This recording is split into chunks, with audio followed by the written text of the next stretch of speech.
Hey, you know that guy who just before the green flag keys up his mic and asks, "Anybody got a setup?" Well, this is him. This is Adam, and hey, Adam needs some help. On the other hand, this guy over here, this is Steve. Steve is a solid racer and he knows his way around the garage. Steve's problem is time. With a job and a family, he can't find enough time to build competitive setups and to race as often as he likes. But as luck would have it, Steve knows a secret. He lets the Majors Garage crew chiefs do the setup work so he can focus on the racing. At majorsgarage.com, Steve can get setups for over 60 cars on the iRacing service. So no matter what series he wants to jump into, he is covered. Somebody, anybody, really should tell Adam. See you at the garage.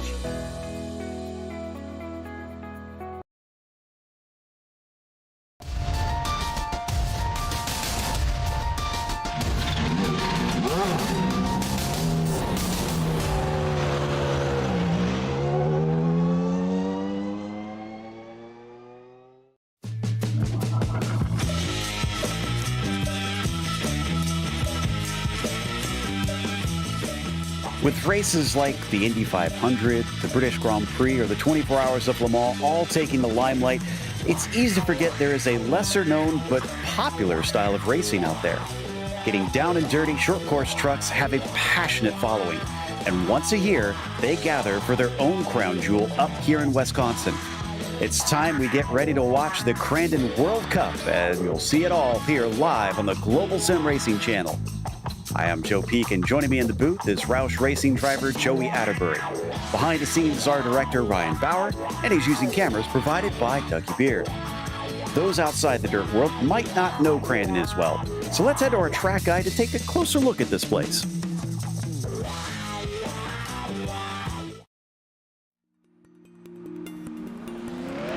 Welcome to Crandon International Raceway. Located just to the west of the small town of Crandon, Wisconsin, it draws the best off-road racers in the country to its famed grounds. This is mainly due to the World Championships being held here since the 1970s. With the full course clocking in at 1.5 miles with 8 turns, and a shorter version sporting 1.25 miles with 4 turns, it has some rather unique features. Perhaps the most famous is the land rush starts, in which the drivers are lined up in a single row and sent barreling into the swift right-hand turn 5. In fact, high speeds dominate a good portion of the circuit and create some impressive jumps throughout. But there are a couple distinct hairpins, such as the final turn into the finish line, which often creates great fights right to the end. And then there's the tight turn 4 on the long course, which is flanked by long, fast runs. This makes finding a good entry and exit not only difficult, but critical to a good lap time. Expect some beating and banging, and the plethora of bank corners should certainly offer plenty of different lines to get creative. But above all, expect drivers and fans to have a great time at America's premier short course off-road racetrack.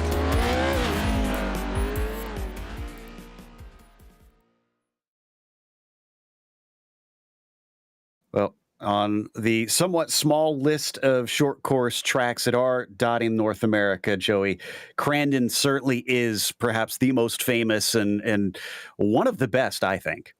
It is known as the Big House for a reason. Take a look at this track map. A couple iconic corners, really the gravel pit down there. It's also known as turn 3. It's kind of odd given that the start finish line is just around the next corner, Calamity Corner, which the arrow is pointing to right there. Between the gravel pit and the Calamity Corner, there's going to be lots of door banging, elbows getting pulled out over there and being shoved into competitors, but that's just kind of the nature of short course racing. The other couple of areas to look out for: Cowboys Hairpin, probably your biggest and best passing opportunity if you're good on the brakes. But one thing to remember today here, Joe, we got Pro 2 trucks and Pro 4. The Pro 2 that we're kicking off with here, they're going to have to be a little bit more careful around this Crandon International Raceway. A little bit less traction than those Pro 4s we're going to see later. Exactly. For those that don't know, Pro 2s are two-wheel drive, Pro 4 are four-wheel drive. So that's why you'll see a little bit more skill in them hanging out. Now, they're all scoring the same points. And for the Atlantic drivers standings here on the pro side, Andrew Warren is still leading, but it is by the narrowest of margins. You look at the number that he's got, 910, 25 points is pretty darn small. So Pataska could still overtake him. Milwayne's in the hunt along with Banfield, but they're going to have to start beating them out on the track. So we'll have to watch. Milwayne is out there right now leading in practice. We'll see what he can do, though, when it comes to the race. And, of course, we've got guys like Jess Schmeier and Shelley still fighting back down there. And then there is, of course, the teams fight, which so far Evolve SimSport have been dominating this season, Joey. Yeah, they really are about 430 points over Grizzly TFR Daytona. And then you look, it's about an equidistant gap between second and third as well. Satellite Racing hanging on to the third spot. Really, if you want to try to find a points battle, it is that fourth place between Udox Oliver and Forged NRG. Things are pretty tight between them. Consider Dog Bear Racing in there as well in that sixth spot. Then you fall back another 1,000 points to that seventh place battle. But trust me, things can still change here at Crandon. Now, just like oval dirt racing, it can get a little confusing. So here's the format just as an overall big picture. This is round 8 out of 11.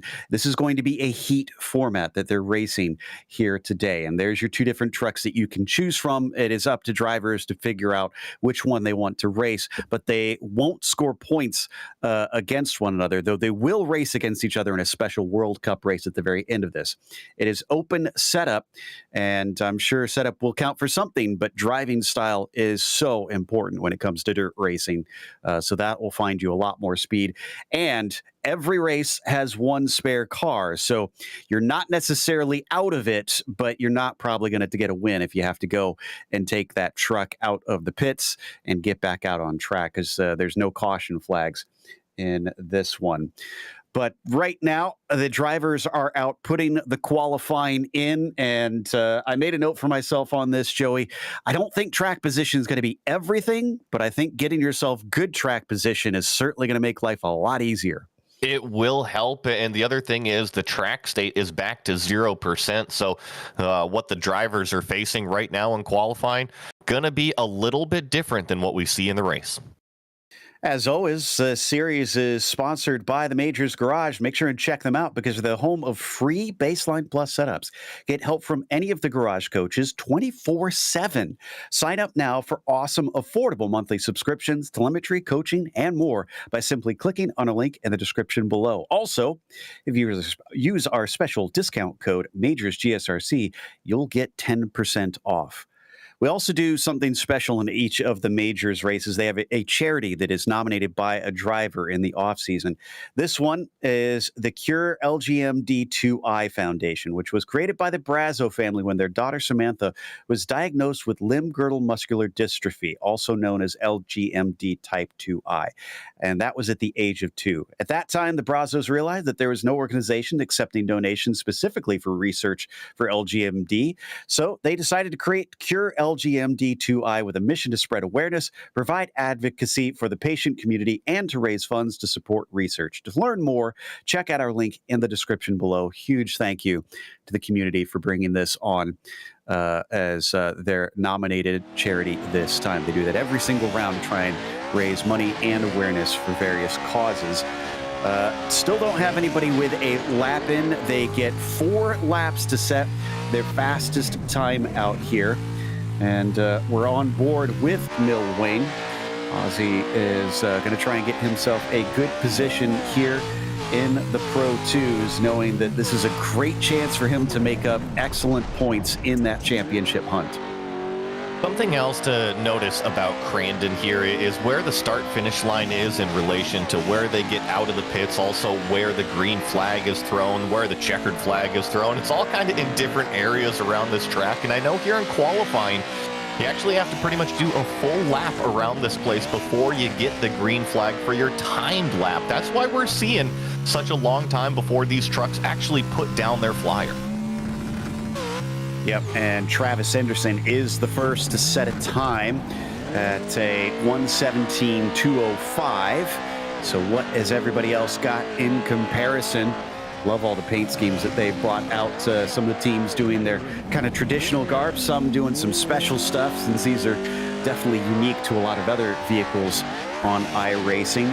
And Henderson's still at the top. Oh, until Milwain crosses, and Milwain puts down a 16.5. That is a massive 0.6 quicker. That's going to be huge. And you mentioned the open setup. We're going to see a lot of different styles of trucks out here. Specifically, watch how these trucks handle these whoop sections, how well they land. Travis Henderson's truck actually looks pretty good. It was able to absorb that compression nicely. Absolutely. Coming off the tabletop now and into the gravel pit. Long, sweeping hairpin. This one, a little bit of banking around the outside. You'll see drivers taking all kinds of lines around that corner. And then the ever-important run through Calamity Corner. Look at him really try to open it up. Wonder if that was an off lap for him. Yeah, 1:18.3. Maybe just trying to give himself the launch. And traditionally what you see through that start-finish line for Travis was setting up that lap like you were calling there, Joe. So we jump over. This is Dallas Pataska, part of the Satellite Racing team, going up over turn number 2 into this sweeping kind of section here. And this is where you throw it into the gravel pit. You see him just chuck the truck in there, stand on the gas, and hope the rear is able to hook up and power you out here to the Crandon jump. Jeff Schmeier just jumped up into 5th, and Kevin Hill into 3rd. So there are still a few that are finding pace out there. Pataska crosses the line for his first lap at 16.7. That will bump him up into 2nd. Now, not necessarily the front row, because remember, this is the heat format. So this will set which heat they start in, as well as the grids within that heat. It's going to be interesting. Like you said, I think track position may not be 100% needed here at Crandon, but Joe, with the land rush start, we're about to see turns 1 and 2 are going to get really busy here in a few minutes. Absolutely. Survival is such a huge factor through Potawatomi turn. That first corner, just trying to keep your wits about you and not get pinched at the wrong way. Don't be surprised if we see a few trucks roll over the course of this afternoon. And our coverage of this fantastic race. Ross Banfield here coming up over the jump and into Calamity Corner now. What has he got? The Udox Oliver car trying to see if he can get himself a time on the board, because his first one got deleted at 17.2. That's up to 4th, and he's actually going to park it after that one. Yeah, you got kind of a poor run through that turn 5-6 S section as we watch Dallas Pataska come through Calamity Corner here. See what he's able to put down as his 2nd lap. Not faster than his first lap, so he's going to have to keep searching on the racetrack. And into the gravel pit we go with the Evolved Sim Sports driver, David Gargaro Jr. So David coming out of the jump now. He's in 6th. He's about 2nd off of Milwain's time. Can he manage to cut that a little bit closer? Looks like there's some decent margins at the top. He does. It's a 17.4, but that does not put him any higher than that 6th position. So he gets one more lap to try and go faster out here. Does look like he is on it, and he's going to try and see what's left in it. Something I'm just noticing as an observation watching these different trucks qualify. Let's watch David through the hairpin here. It is all about not over-rotating your truck. He's got a nice rotation there and actually powers down through that hairpin. Really nice corner exit there from David, but in these Pro 2 trucks, it's so easy to over-rotate that rear, and then all of a sudden, your momentum is stalled out. It looks like Pataska is on his 2nd lap. I think this is his out lap. I think he may have been one of those that came and parked it in. No, he carried on. And it is still a 17.4, but that's not faster. In fact, that's not even close to his 16.7. Needs 0.3 over his best time to catch Milwain for the pole here. It won't be worth any bonus points, but it will be worth at least having that psychological advantages. Gargaro Jr. has been shuffled down into 7th recently. Oh, and he hits the inside wall. His last lap is over now. That was what I was talking about, as we see another little mistake there from Dietrich. And if you get into these corners too hot, you can just over-rotate the car. And with the two-wheel drive, it just doesn't seem to want to stop that slide. Oh, speaking of which, that was a little sloppy there from Wolf Dietrich Hoffo there. So the number 5 car down in 21st is only on his second lap. In fact, I think this is going to be the only other lap he can do. And then it will automatically advance over to our heats in a second. Meanwhile, Dallas Pataska finishing things up. The laps go by pretty quickly here. Flies over the jump, down into the final turn. Can he keep it out of the inside wall? Looks like it's clean. Right tucked up to the inside, crosses the line. 16.9, about 0.2 off of his best lap. Ross Banfield going to be one of the last to qualify, as we are under a minute here, putting down his 4th and final time. He does go up faster. It's going to go up into the 3rd place position in that number 18. Nicely done. Hotho will be the next one across the line, and there he is in his green and white number 5. We saw him slipping up a little bit. Will it be quicker than a 21.3? No. Looks like he must have touched the wall somewhere as his lap gets deleted. Homan jumps up into 12th that time by, and that might be it. Yeah, that is it. Vavrovsky is the next one across, but he's not near enough to the finish line to be able to take another lap. So real quick, let's go through the heat format before we get to the grid to tell you what exactly is going to be happening here. Again, this is the Pro 2 class that we're watching here. 5 laps, and the top 2 will go to the feature. All others are heading into the consolation races to try and get to the feature.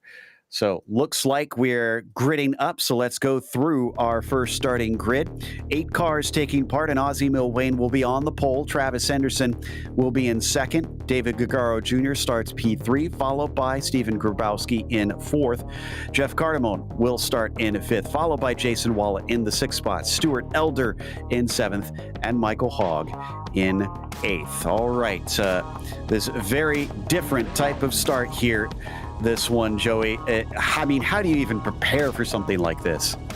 You make sure that the picnic tables and the beach balls are cleared out of that grass strip you are about to launch down. But you're right. You just have to practice your launch. Maybe make sure there's not too much wheel spin on your green flag here. But you're lined up 8 wide going into turn 1. Oof. So it's more than just worried about 3 wide and you're in the middle. You got to make sure that you're not in the middle of 7 other drivers on either side potentially, unless you're Ozzie Milwayne, who will have the inside hole shot if he gets a good launch.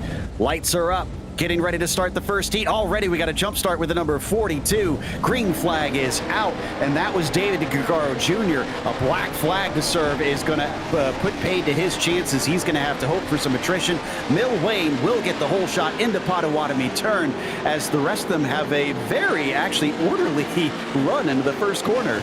Yeah, the Pro 2s just couldn't quite put the power down evenly, so we're seeing single file through turn 2, which is usually just a meat grinder of some contact. Maybe the 115 of Stuart Elder up into the wall a little bit further back, but it's all Milwayne followed by Henderson. The good news is these trucks are pretty tough, so hopefully he'll be able to carry on, although it does look like he's slow, so maybe he did damage something, unfortunately. Flying over the Crandon jump and into Calamity Corner here. We start officially the first lap past the timing line. Milwayne's your leader. Henderson second. Cardamone is in 3rd. And remember, it is the top 2 that advance, so Cardamone is the first one outside of the cut. Yeah, Milwayne is looking comfy. He says, just keep on fighting back there. I'm going to take off. And Travis Henderson kind of has the same idea right now in that number 24. So it's all up to Jeff Cardamone to go up there and chase him down, riding with the UDOX Daisy driver, Jason Wallet, as we head off into the hairpin the first time and put the power down, coming out over the whoops.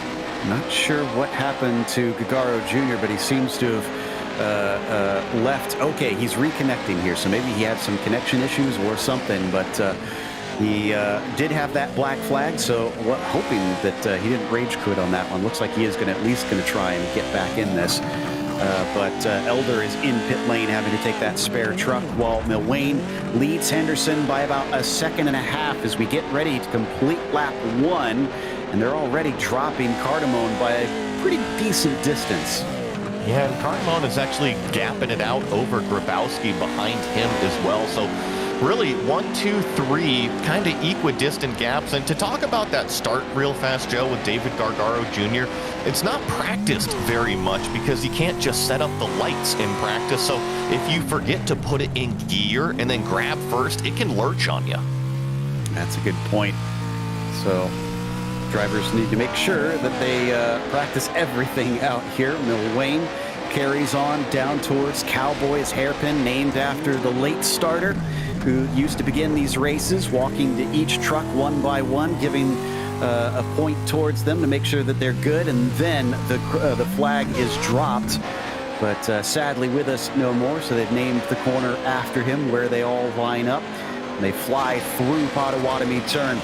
Doesn't look like Jeff really has the pace. He's going to have to hope for some sort of mistake, I think, from those top two. Agreed, or maybe just, like you said, a mistake going over one of these jumps. I mentioned the truck setup. You're going to have to watch these trucks as they land. Some of them land much harder than others, and it will affect how you drive and how you attack the course.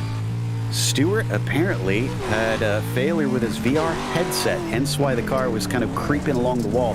That's a real shame, but unfortunately that is the nature of sim racing. That is your equipment failing you just like it can in a real car, and that's just the nature of the beast. But we ride on board, shows you just how wild of a ride it is from onboard Cardamone there for a brief moment. The other thing that you have to remember that's different from pavement racing here, Joey, is this is an ever-evolving track for these drivers too.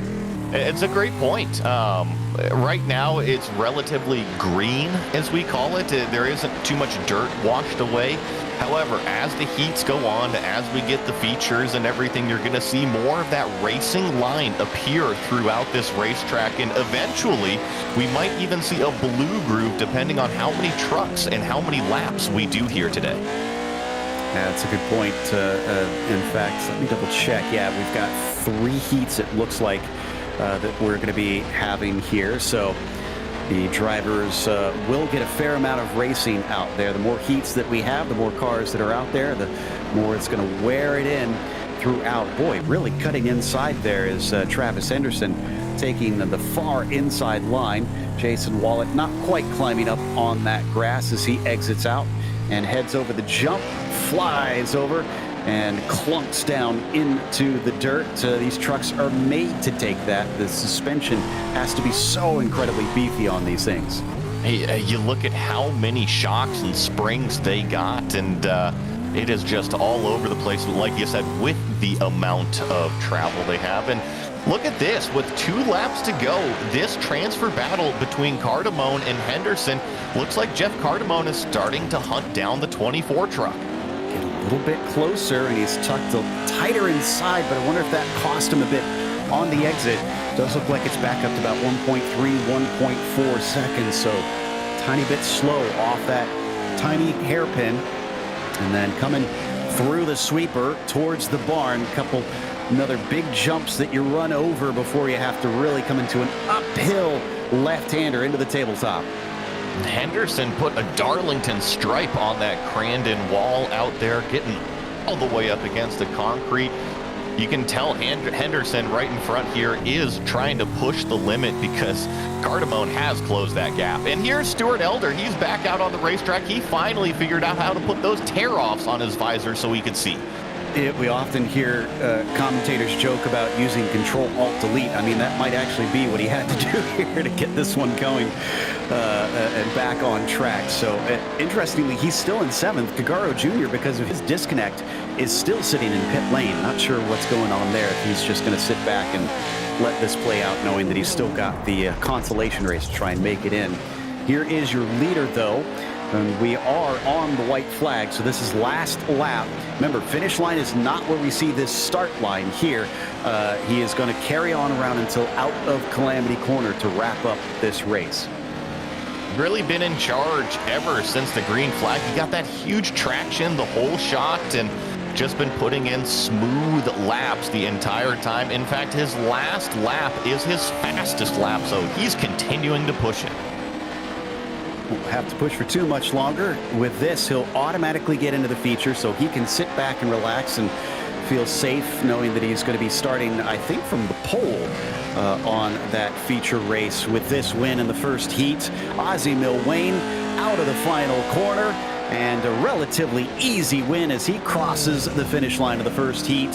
Henderson will get through and automatically advance in that second place. Cardamone unfortunately fell off in that final lap. It was up to about a second and a half once again, actually 2 seconds by the time he crosses the line. Everybody else coming across is going to be sent to that consolation race to make sure they do not get eliminated for the main race later on today. And just have to wait for Stuart Elder to come across to determine our finishing order. But here is the unofficial results, with Milwane taking the win, Henderson just behind him. Then you've got Cardamone in third. He'll be starting at the top of those consolation races. Grabowski was fourth, Wallet was fifth, and Michael Hogg P6. Stuart Elder is seventh, and Gagaro Jr. was kind of a did not start in this one, unfortunately. Hopefully we will see 8 wide here on the next Land Rush start as this one continues to wind down out there before we get the next trucks lined up for heat race number 2. I was pretty impressed, Joe, just with the pace of everything out there. Ozzie Milwane just continued to lay it down, doing 16s almost the whole time. And it was nice to see Cardamone come up and challenge Henderson there at the end. And poor Elder just about got lost before he has to finish before we can move on here. And he is going to cross the line there, but he kind of went off course and almost went outside the barriers for a moment. So he figured it out eventually. Now we are moving on into our second heat, and our grid for this one is going to see Dallas Pataska on the pole. It'll be Jeff Schmeier starting in second, with Edward Shelley in third spot. Then you've got Kenneth Reeder in P4. And Stephen Verweyen will be in the 5th position. Hakan Schut will be in 6th, followed by Gerard Gilbert. Gerard Gilbert got that backwards, starting 7th, and Trevor Vavrovsky in the 8th position. So what do you think we came away learning from that first one there, Joey? I think it's all about this Land Rush start here. You saw Ozzie Milwane from that inside position really be able to put the traction down and scoot away from the field. We'll see if it happens again here. Getting on Vavrovsky, checking to see if he's in the session. He is in the session. Now he's out on the grid. That means we'll start to get the engines revving here. We'll see the lights come up. They wait for the signal. And the green flag is out. Pataska looks decent. Oh, way off to the side. The 10 immediately dives to the left. Not sure if that was to try and avoid the chaos or if the car just started to steer out, and it actually worked. Vavrovsky is going to be able to get ahead of Pataska at the start despite starting from the last. I know that this has been a tactic out there, and in these Pro 2 trucks where they do struggle for grip, get onto that racing surface, and Trevor Vavrovsky just laid down a card that everybody better be careful of.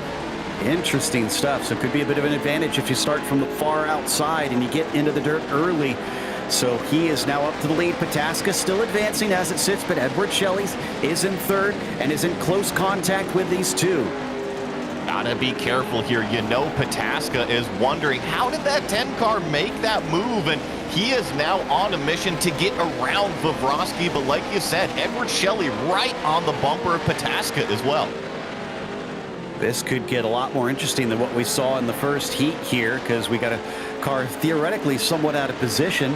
And Shelley, if they start battling, will have a great opportunity to get into the thick of it as they fly down into Cowboys hairpin for the first time.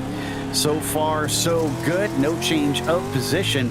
I think we've got a chance now. Why don't we take a look at the start of the replay of that start with Vavrovsky and see exactly how he managed this.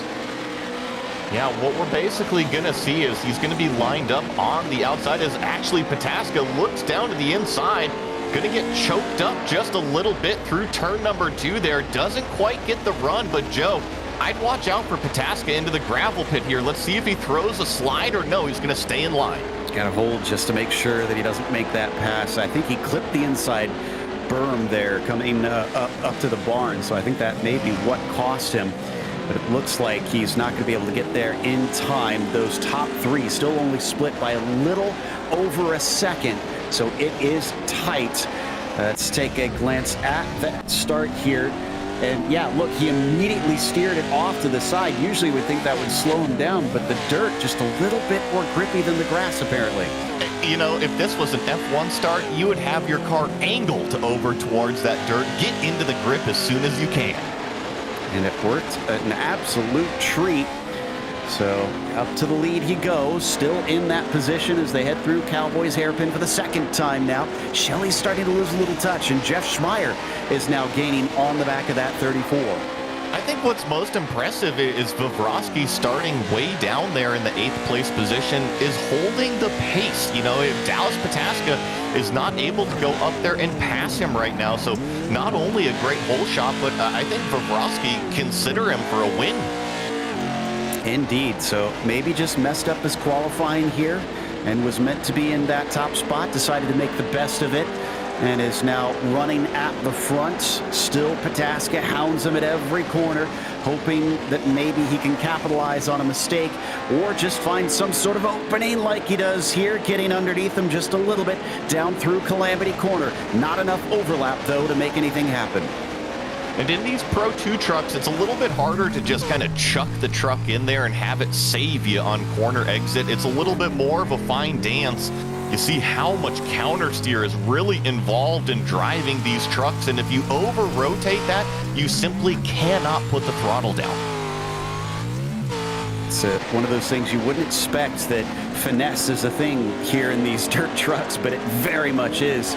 And these beefy ballet dancers, if you will, have to stay on it. Apparently, Edward Shelley did not, as he clipped the wall through Cowboys hairpin. Schmeier able to take advantage. Let's see if maybe we can pull a replay up of that incident. And Jeff now into 3rd, but he's a full 2.5 seconds away from the advancing positions, and another look from Pataska. Yeah, and actually, Vervayan and Reed are side by side right now. Oh, they're both going to spin. It looks like, unfortunately, Kenneth Reeder just a little bit of an over-rotation there as that battle was just heating up. Honestly, was one of my favorite paint schemes as well there, Kenneth Reeder. Unfortunately, the 41 may be winning beauty contests, but not the race itself here today. Looks like we got a replay pulled up of what happened. And yeah, just way wide, and didn't quite see it on the screen, but clipped that outside wall. That was enough to slow him up, and Shelley falls to 4th. That hairpin is super tricky. What you'll find drivers do, oh yeah, just a little bit of over-rotation, but what drivers will do is actually drive it purposely too deep into that hairpin and have that banking, that camber in the last half of the corner really catch them to provide that launch. Well, Kenneth Reeder's having a rough time. He actually went off course again at the start-finish line and did a full 360, but he's back on track in 6th now. We're on board with Ed Shelley. Jeff Schmeier up ahead, probably not happy with himself for making that little mistake out there, trying to see if he can run him back down. This is a tough place to have your mind to, because you know only the top 2 advance, but ooh, looks like a little mistake out of Schmeier. Just got a little bit out of shape there through the whoops, and right on board now with 2nd place Dallas Pataska as you see him throw it down into the gravel pit. Now up over this Crandon jump through Calamity Corner one more time, and Joe, we're going to be getting a white flag. Yeah, so this is it. He's got to make the move soon here, or does he stay happy? Because there's no points at stake. As long as he's in that 2nd place, he gets through. So maybe he needs to kind of take what he can get here as they come up into the next few corners. He's right on top of him. This is the closest we've seen him, but he's a little slow off the left-hander. Yeah, wasn't able to put the power down as well as the number 10. Not going to be able to attack going into the hairpin unless Trevor Vavrovsky makes a mistake here. I think Dallas Pataska might have to settle for that 2nd place. Yeah, I'm thinking so. There's no reason to throw things away with a crazy move, especially considering Schmeier's still only 3 seconds back. If they tangle, they could lose everything there. And coming down into the barn, he's once again taking a little bit of a peek, looking to the inside, but the truck is too far away. Cuts back across the tabletop. And yeah, he's got a couple car lengths up to him. So he could try something desperate. And he is going to try and chuck it in pretty deep, but nothing doing for that number 14. Trevor Vrosky looks like he should be able to hold him off as long as he doesn't do anything silly down into Calamity Corner. He covers the inside knowing what's coming. And there you go. Trevor Vrosky wins Heat 2. Dallas Pataska takes second, but he advances. And Jeff Schmeier jumps up one position into third, but he's going to have to head to the consolation races. And then we got Edward Shelley coming home fourth. Stephen Vervayan will finish in that fifth. Kenneth Reeder, Hockenschote, and Gerard Gilbert is going to finish eighth in that heat. Looks like we'll get all 8 cars at least finishing on this one, thankfully. So here is your unofficial results for this. Trevor Vrosky, as I said, with the win, and Pataska will follow him through into the feature. Consolation, we'll see Jeff Schmeier with his third place, along with Ed Shelley in fourth. Stephen Vervayan will be P5, and Kenneth Reeder in sixth position. Hockenschote is actually still coming around to the finish, it looks like, and Gerard Gilbert, the last one to reach the line, in eighth position on this one. We'll have one more heat to go, and once again, top 2 is that critical position to be in. We haven't seen many passes, Joey, so I suspect getting a good start will be the way to go. As we take a look at the starting grid for number 3, Ross Banfield will be on top for that one. Kevin Hill will be in second, and Mike Golightly will be third. Then it's Joseph Homan fourth, followed by Ernie Ludwig in fifth, Tom Dreiling sixth, and Wolf Dietrich Hotho in seventh. Scott Kukas will be in eighth, and they take off already down on the start, and Hotho goes nowhere. In fact, he's still stationary at the start. Not sure what happened. Banfield was good off the line, so he's going to get the whole shot, but it is plenty of fighting back behind them here, Joey. Yeah, a little bit of a quick start. I think, like you said, it caught Hotho off guard. He is rolling now, but was a little bit asleep when those lights turned green. And I think I see Ernie Ludwig getting muscled pretty hard in turn number 2, got lost 2 positions. Someone thankfully woke up Wolf, and he's now on his way. So we do have all 7 cars running here, but Banfield leads, Dreiling in second, and Kevin Hill is going to get into the side of him, turns him around, going to take that second place. Dreiling all the way back into 5th position. It is called Calamity Corner for a reason, and unfortunately, Tom Dreiling, you're going to see a replay here. This green car is just going to get up the inside and give a good old door slam here to Dreiling. No live stewards here, so that's going to have to be looked at post-race for some sort of penalty.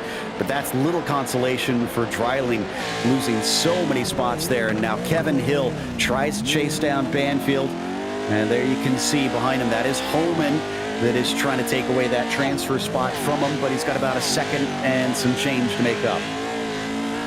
Going down the straightaway, that was the Land Rush start here into the sweeping turn number 1. Joe, you mentioned it here in heat number 1, and finally in heat number 3, I'm starting to see the track take shape just a little bit. You see that racing line start to develop here at Crandon.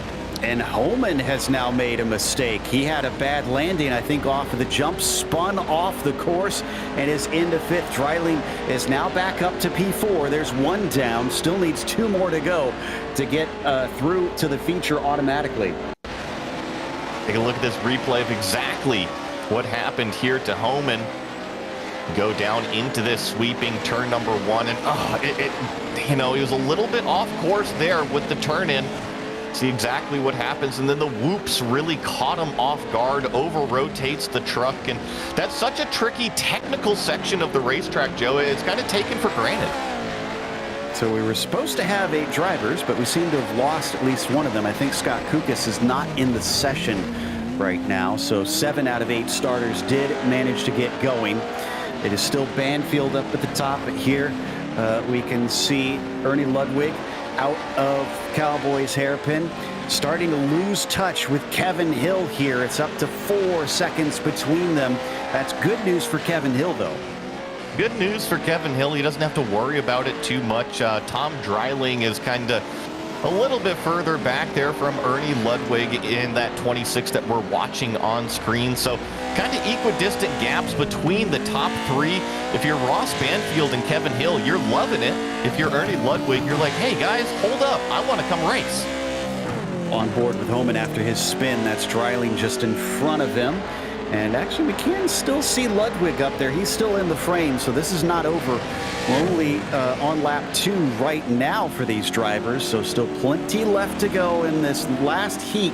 And then it's off to the consolation races where it really gets cutthroat, because if you are outside of the advancing positions from there, your day is literally done.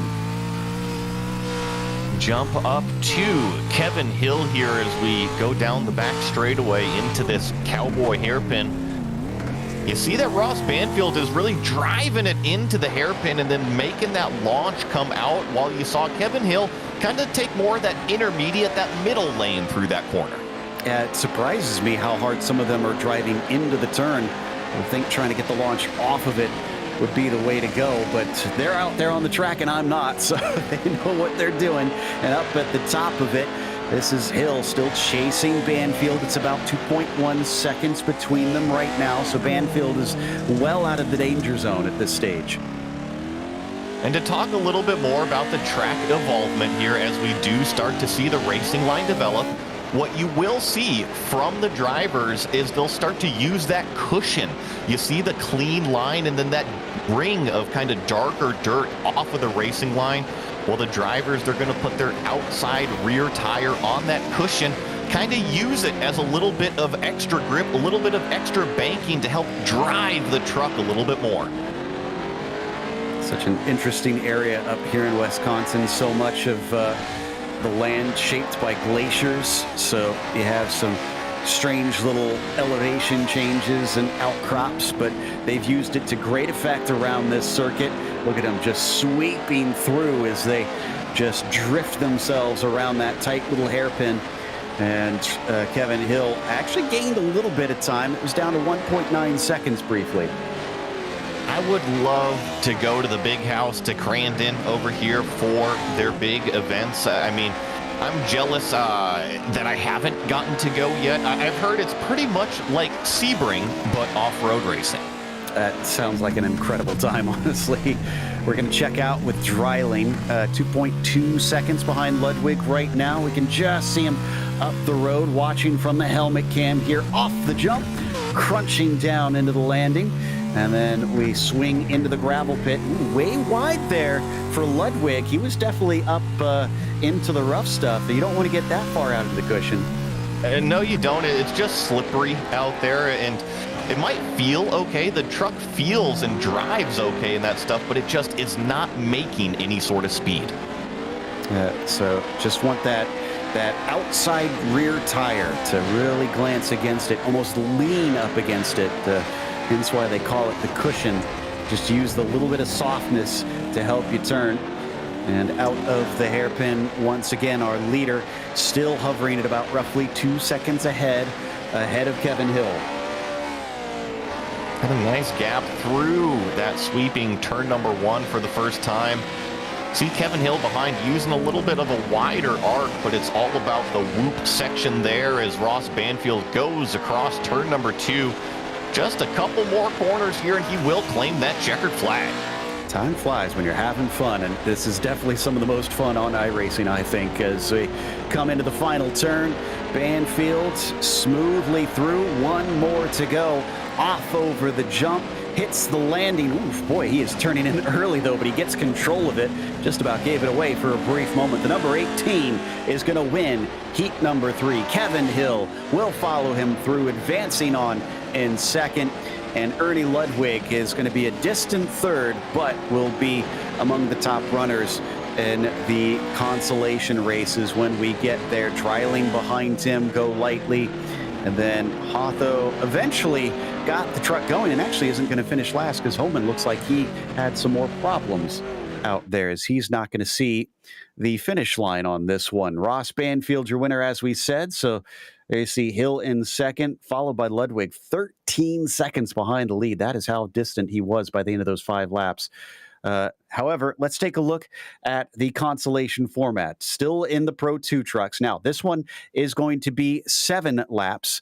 It does say 5 go on to the feature, and we will actually get an update on that. So we have one of our features. So 14 are actually going to be advancing, and then all the rest will be eliminated. So there is one of our consolation races that will take part, and your starting order for this one is going to be Jeff Cardamone on the pole, Jeff Schmeier in second, and Ernie Ludwig starting in third. Then you've got Stephen Grabowski in P4, Edward Shelley in fifth, and Tom Dreiling P6. Jason Wallet starts in the 7th position, followed by Stephen Vervine 8th, Michael Lightly 9th, and Michael Hogg will be 10th. Joey? Yeah, and then in 11th, we have Kenneth Reeder, then Wolf, Dietrich Hotho, Stuart Elder, Hakan Schott, Joseph Homan, David Gargaro Jr., Gerard Gilbert, and Scott Kukas, your 18 cars here. Looks like Kukas still not in the session, so 3 will be eliminated here. Watch out for that. And we have a big jump start here for Dreiling, it looks like. Tom Dreiling, I could see, was slightly out of position. I wasn't sure what was going on, so he decided might as well go for it and try to see what he could make up for there. So he isn't technically your whole shot. That's going to be Cardamone, who gets in there, and he gets turned. He comes around, gets hit a couple more times. We got a truck rolling over as well. This is the mess that we feared. It took until the consolation to appear. Yeah, the big one at Crandon, and you guys might think this is a little laughable, but trust me, it happens in real life as well. Turns 1 and 2, guaranteed there's going to be some trucks on their roof at Crandon. So that's Dreiling way up ahead, but watch Cardamone. He thought he was well clear and good, but just gets tipped around and winds up down in 6th position here. Had a couple more trucks, I think, with some issues as Tom Dreiling was turned around mysteriously. I'm not sure how he managed that, coming into Calamity Corner. And trying to figure out, was that Jason Wallet that got turned over into a barrel roll? It might have. I think there was a few trucks playing turtle at that point. It was a very interesting, kind of like what we were expecting earlier. When you put 18 trucks this time instead of 8, it's a little bit busier. And up at the lead, a shot from behind as Edward Shelley finds Vervine into the back of him. That makes for a drag race. Coming down the long backstretch into Potawatomi turn. Who's going to be able to come out ahead on this one as they fly into that left or right-hander at almost 90 miles an hour into here? They are absolutely cruising. And then over the jump, inside goes to Vervine. He goes a little bit deep. Could we see it switch back from Shelley? No. Vervine is your new leader. Vervine now heads down off into the gravel pit, moves back over onto the racing line. You see them all starting to use a little bit more of that inside line here. I bet you as soon as those mirrors are a little bit less full, they'll start to transition to that cushion. Now, this is Michael Hogg. I know it says that he's the leader right now, but and turn around. Vervine bumped into the inside. He's facing the wrong way. Looks like he's going to be able to get it turned in time, trying to keep it out of everybody's way. He falls down to 5th. Ed Shelley is now your leader. Kagaro Jr. chasing behind him. Remember, he wound up last or close to last in his heat and is somehow now up into 2nd from 14th on the grid. Yeah, what a turn of events here to get out in front of this, this consolation race, if you will. Off into the hairpin again, but I don't think this is over. Look, these trucks are still packed nose to tail. There's going to continue to be fights. Wow, this has definitely gone a lot wilder than what we saw before. And Shelley is going to be able to stay ahead of Kagaro Jr. with a nice run down through Potawatomi.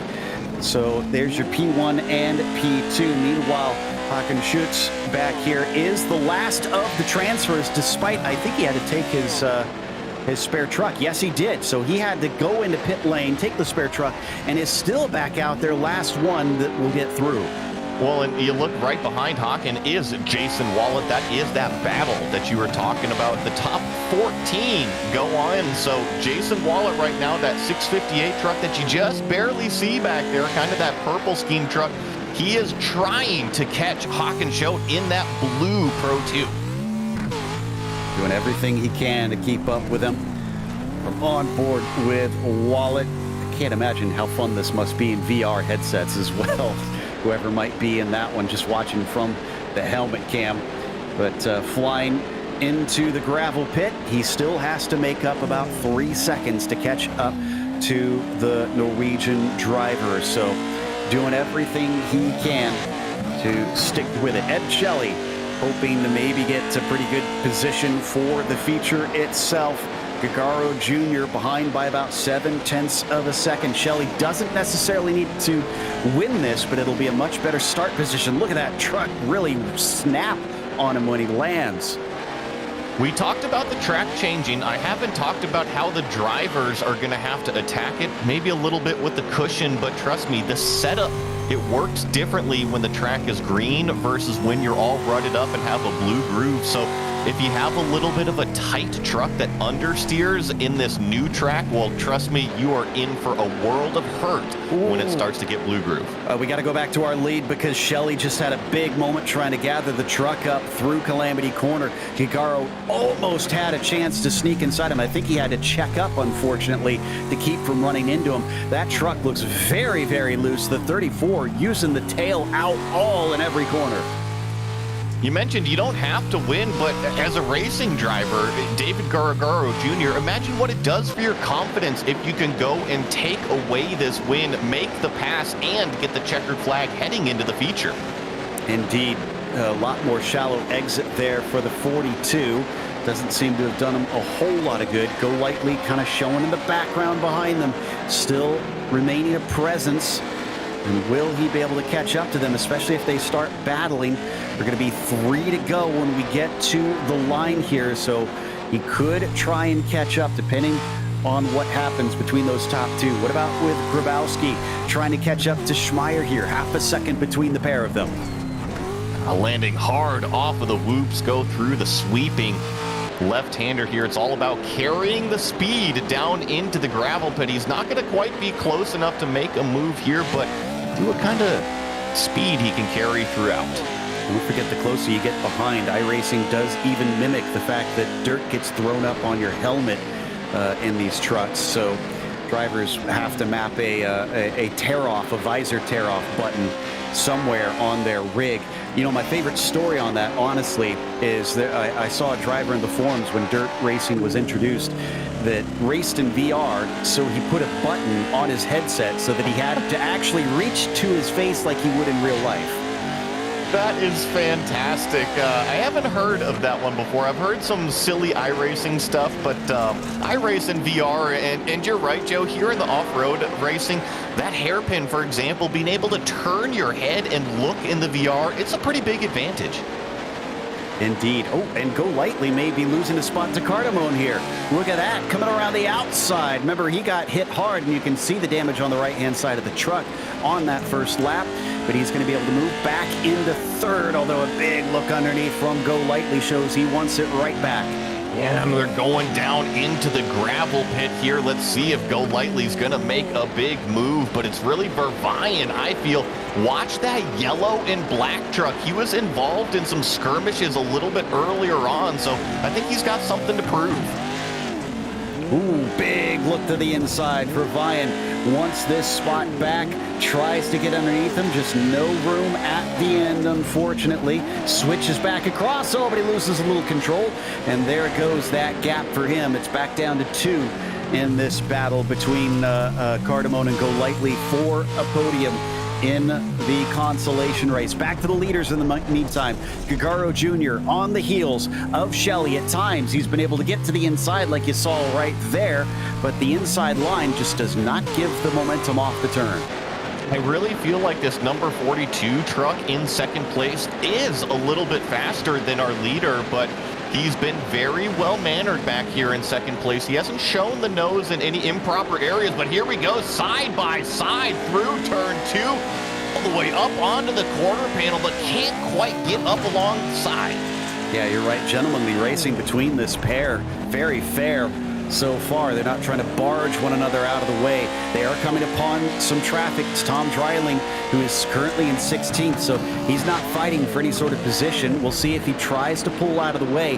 White flag being held aloft as Shelley goes way wide. This could open the door right there. Gagaro Jr. sees a little bit of it, but just can't get the traction. No, but here we go through this S section, and now this is a crucial corner because you got to get out of it very quickly to get down into the hairpin. And look at this, Gargaro Jr., he is pretty close. I don't think he's close enough to make a slider into the hairpin, though. That view we were looking off behind the truck, that was Ludwig looking at Wallet, so still about 1.1 seconds. Ludwig's not out of the woods yet. He's got to try and keep it safe. Oh, we got to go back to the lead. I know we're jumping around here, but they're side by side. Great run by Gagaro. Off of the corner finally, off of the hairpin, round the outside, riding that cushion. Is it going to be enough? Just giving each other enough space through there. Off the jump, past the barn, tries to cut back underneath. There's the elbows, shoves him out of the way. The 34 wants this win, gets side by side. 42 is still in it as Gagaro Jr. going to have the outside. Will he try and ride the rim, or will he cut underneath? He's going to try and ride the rim. He is going to try and cut back, though, but the 34 with the traction down to the inside. Shelley is now your leader. One more switchback through Calamity Corner. Will it live up to its name as they go side by side through the corner? Too far inside for Gagaro. Shelley takes the win by the merest of margins, 1/10 of a second between them. Oh my goodness, that was one heck of a race. And look at this, this is the battle for the transfer here. Jason Wallet just got around Ernie Ludwig for that 14th and final spot. And Ludwig is missing the nose of his truck. I'm trying to see what caused that. If he hit something out there. And I'm not quite seeing it. Oh, it must have happened quite a while ago. So yeah, he is limping. Wallet has the advantage with a healthy truck. At the last moment, Ernie going to be kicking himself on that one, knowing that it was in his hands and he gave it away. Oh, so unfortunate. I think it actually happened off of the start, and he was just trooping around. And Jason Wallet, you mentioned, came in, got the new truck, and just right there, what is it, a couple seconds, grabs that final transfer. Wow. So, all right, this is going to take us to the main where the points will be awarded for this race. And here's your results. Shelley taking the win on the consolation. Gagaro Jr. second, Cardamone third, and Mike Golightly in fourth. And it's Jeff Schmeier finishing P5, and for Vian is sixth. You've got Stephen Grabowski in the seventh position, and Joseph Holman in 8th. Stuart Elder was ninth. Wolf Dietrich Hotho wound up 10th. Then in 11th, we have Kenneth Reeder. Gerard Gilbert there in 12th. Hawkins Schout finishes 13th. And then, like I mentioned, Jason Wallet, 14th, your final transfer spot. Unfortunately, Ernie Ludwig, Tom Dreiling, Michael Hogg, and Scott Kukas, they will not make it to the feature. Because the track has changed so much, they'll have a bit of a warm-up. So let's take a look at how this feature race is going to go, the main race. So this will be for the points in the Pro 2 class, 10 laps. So it will be even longer, this one. And we will still have more advancing. Top 10 in this race will go to the World Cup. That will be a non-points race in the Predator style, where both the Pro 4s and Pro 2s will race against one another. All other drivers will be sent home from here, but you will still score points no matter where you finish in this race. 20 trucks going to take part. So we saw what happened with 18 of them. So add 2 more to the mix, Joey. This is going to be wild. And here at Crandon, the Land Rush start, it lines them up literally 10 wide. I know we were talking about 8 wide in our heats, but that's just because we only had 8 trucks. When we have this many trucks, it will be lined up 10 wide for that standing start. And I think that's the storyline. It has been every single heat is who can get the traction on that hole shot. Indeed. Not much of a practice, only a couple laps that they're going to get here with it only being 3 minutes. So you may at the most get 2 laps to try and feel out the track if you haven't been on it since, and it will have evolved quite a bit if you advance through, especially those in the very first heat. Yeah, and if you advance through in that very first heat, the other thing is, look at how much the track has changed. I know that you can't necessarily change your setup. It is an open setup, so you got your qualifying and your race setup, but going in here, you got to trust what you got, and going from a green racetrack to a pretty worn-in racetrack, those drivers are going to have to adapt pretty quickly. Absolutely will. So this is where it all counts now. Like I said, this is for the championship, the overall season. Something we haven't mentioned as well, Joey, that is a part of the majors is this isn't a dirt series. This is a series that races all different kinds of cars and trucks. So for the drivers to come in and give this a go, you've got a lot of people who might not be as experienced here in the majors racing these trucks. I think they've taken to it pretty well. I think it's such a cool concept, the majors, and being able to go around, like you said, to different styles of racing, different tracks, different vehicles. It's not just one person comes in and dominates. You have different people come into the races every single week that could claim the checkered flag. You say it's not more than one person dominating. Tell that to Christian Challoner. Yeah, okay. There's a few that stand out. I get it. Yeah.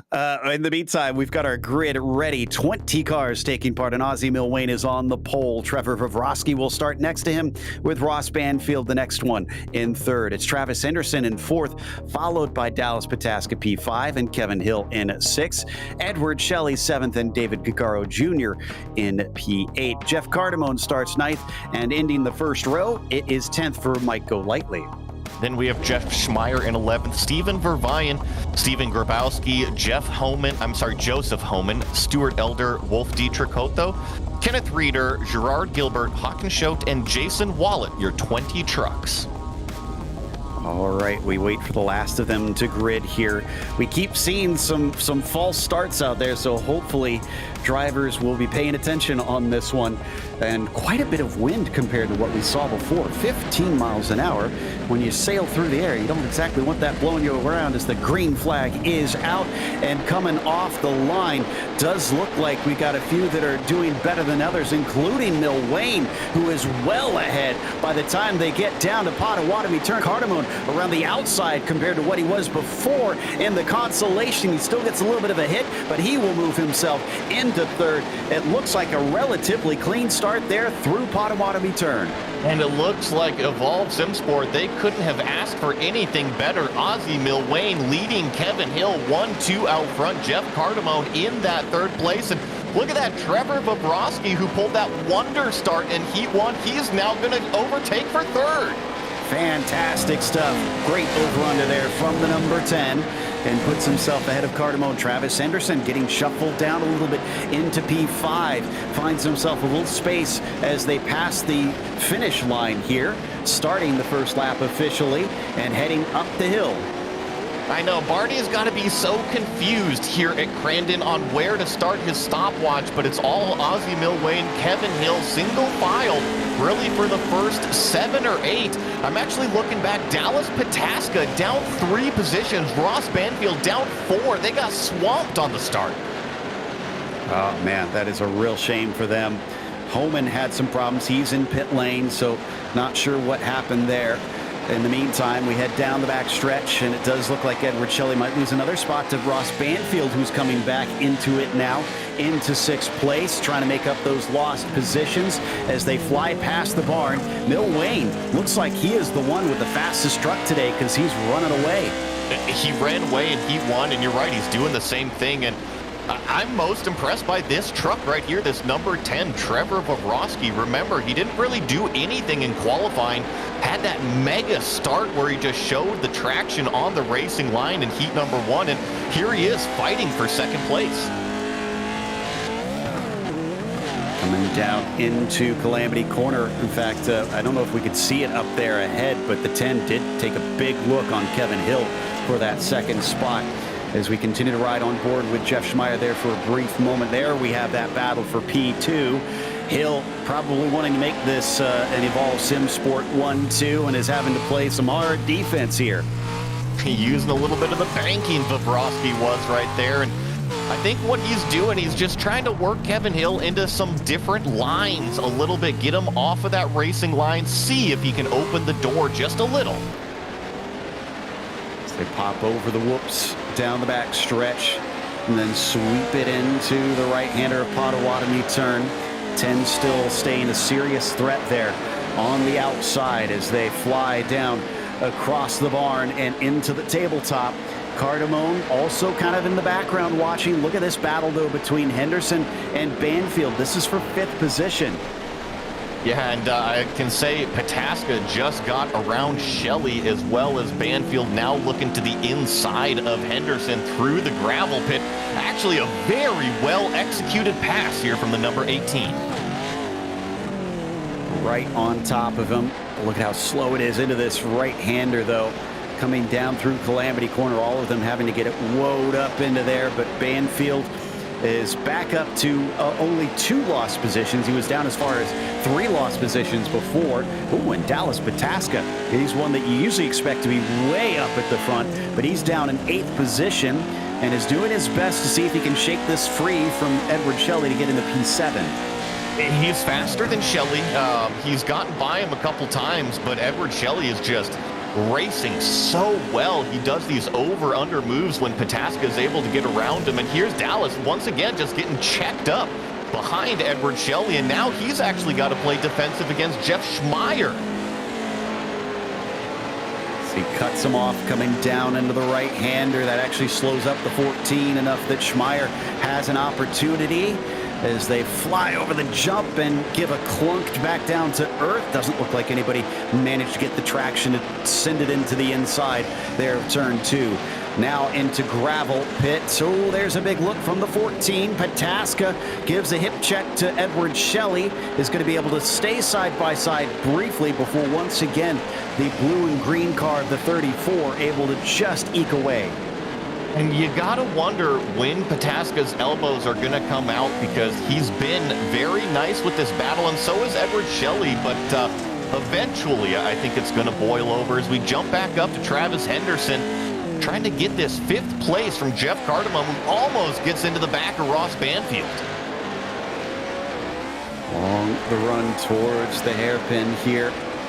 It was a little bit difficult to try and spot your marker with all the different hills coming in there, and goes way wide, and in fact opens things up a little bit, because now here comes Henderson. Oh, but he touches the grass, loses control. Valuable momentum is stolen away from the 24. And that momentum is so important here in these Pro 2s. They don't have the 4-wheel drive to pull them out of those situations. But look at this. Cardamone actually a little bit wide. That's going to open the door for Travis Henderson. Really get side by side and into the gravel pit we go. I think Henderson's not quite close enough to make a move here, but I think this battle continues on for at least another handful of laps. But that was a bad exit there from Travis. He falls off. So Cardamone stays in 5th, at least for now. Oh, but he's way to the outside, trying to use that banking as best he can. That certainly opens things up for Travis, who tried his best to get it. Oh, but Travis now hits the inside wall. He keeps it on the track, but he's got to be careful he doesn't damage the suspension.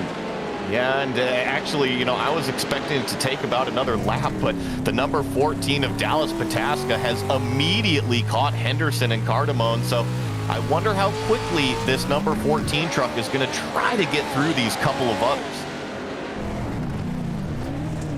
Gotta think, oof, my goodness, and it's really getting exciting. Both of them get turned around. There goes Dallas, picks both their pockets easily, and he jumps up to 5th, just like that. Well, I wasn't expecting that one. We're going to get a GSRC replay here. It's going to be the 24 truck getting into Cardamone on the exit of the hairpin, and just the seas parted for Dallas Pataska. Watch it right here aboard Travis Henderson. Sent it in, and yeah, a little bit too much rotation. Came back across. Dallas was able to evade. That was actually a great job there by Dallas to stay out of that wreck. He could have easily been collected in that. So the driver who is chasing in the championship now moves himself up to 5th. This could be important for him, because don't forget, Ozzie Milwayne is the one chasing Dallas as well. So he needs to try and catch up to that 114 truck in some form or fashion here soon. Well, and if you want to touch on points here, I think that Dallas Pataska is going to be stalled out here in 5th place. He's got 3.5 seconds up the road, but we've only got a handful of laps left, so I just don't think that Pataska is going to be able to make up any more positions unless we see a mistake from these front four. It's been a bit of a lean year for Dallas this year. He took 5 wins in 2021 and 2022, and he's only had 1 so far this year. Oh, and problems for Gagaro Jr. with Cardamone, as both of them once again going to get off the corner. Cardamone is not a fan of Cowboy Corner, apparently. Well, I think it was Gargaro Jr. that went in and over-rotated the car there, and actually Cardamone got that 10th place spot. I think that David Gargaro Jr. actually had a pretty good start to this one, but got caught up in the first couple laps, got sent back through the order. Andrew Waring not here today, so this is a great opportunity for a lot of these drivers that are chasing him to try and cut down a little bit on that lead. We'll have to rely on some of those drop points. I'm not sure what exactly the situation is on that one as we go side by side once again through the final turn, but Henderson can't get the run off of it. Shelley will stay in the 6th position, and Jeff Schmeier in that teal truck just kind of behind them. He's going to try and cut back underneath, look for the diamonding off of the exit. I don't think it quite worked though. Well, both the 24 and the 30, they were involved in that hairpin incident just a couple laps ago, so they're both trying to kind of get back in the groove out there, but Travis Henderson, more problems through the hairpin. That's going to open up the door for Jeff Schmeier drag race down the straightaway. Been a bit of a sloppy few laps here for poor Travis.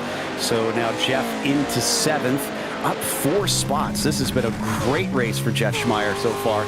Let's check in on Trevor Vavrovsky here, still chasing on Kevin Hill. We kind of touched on this at the start here, Joey, and it looks like it hasn't changed. So what does Trevor need to do differently to try and get past him, as I think we're getting ready to 3 to go now?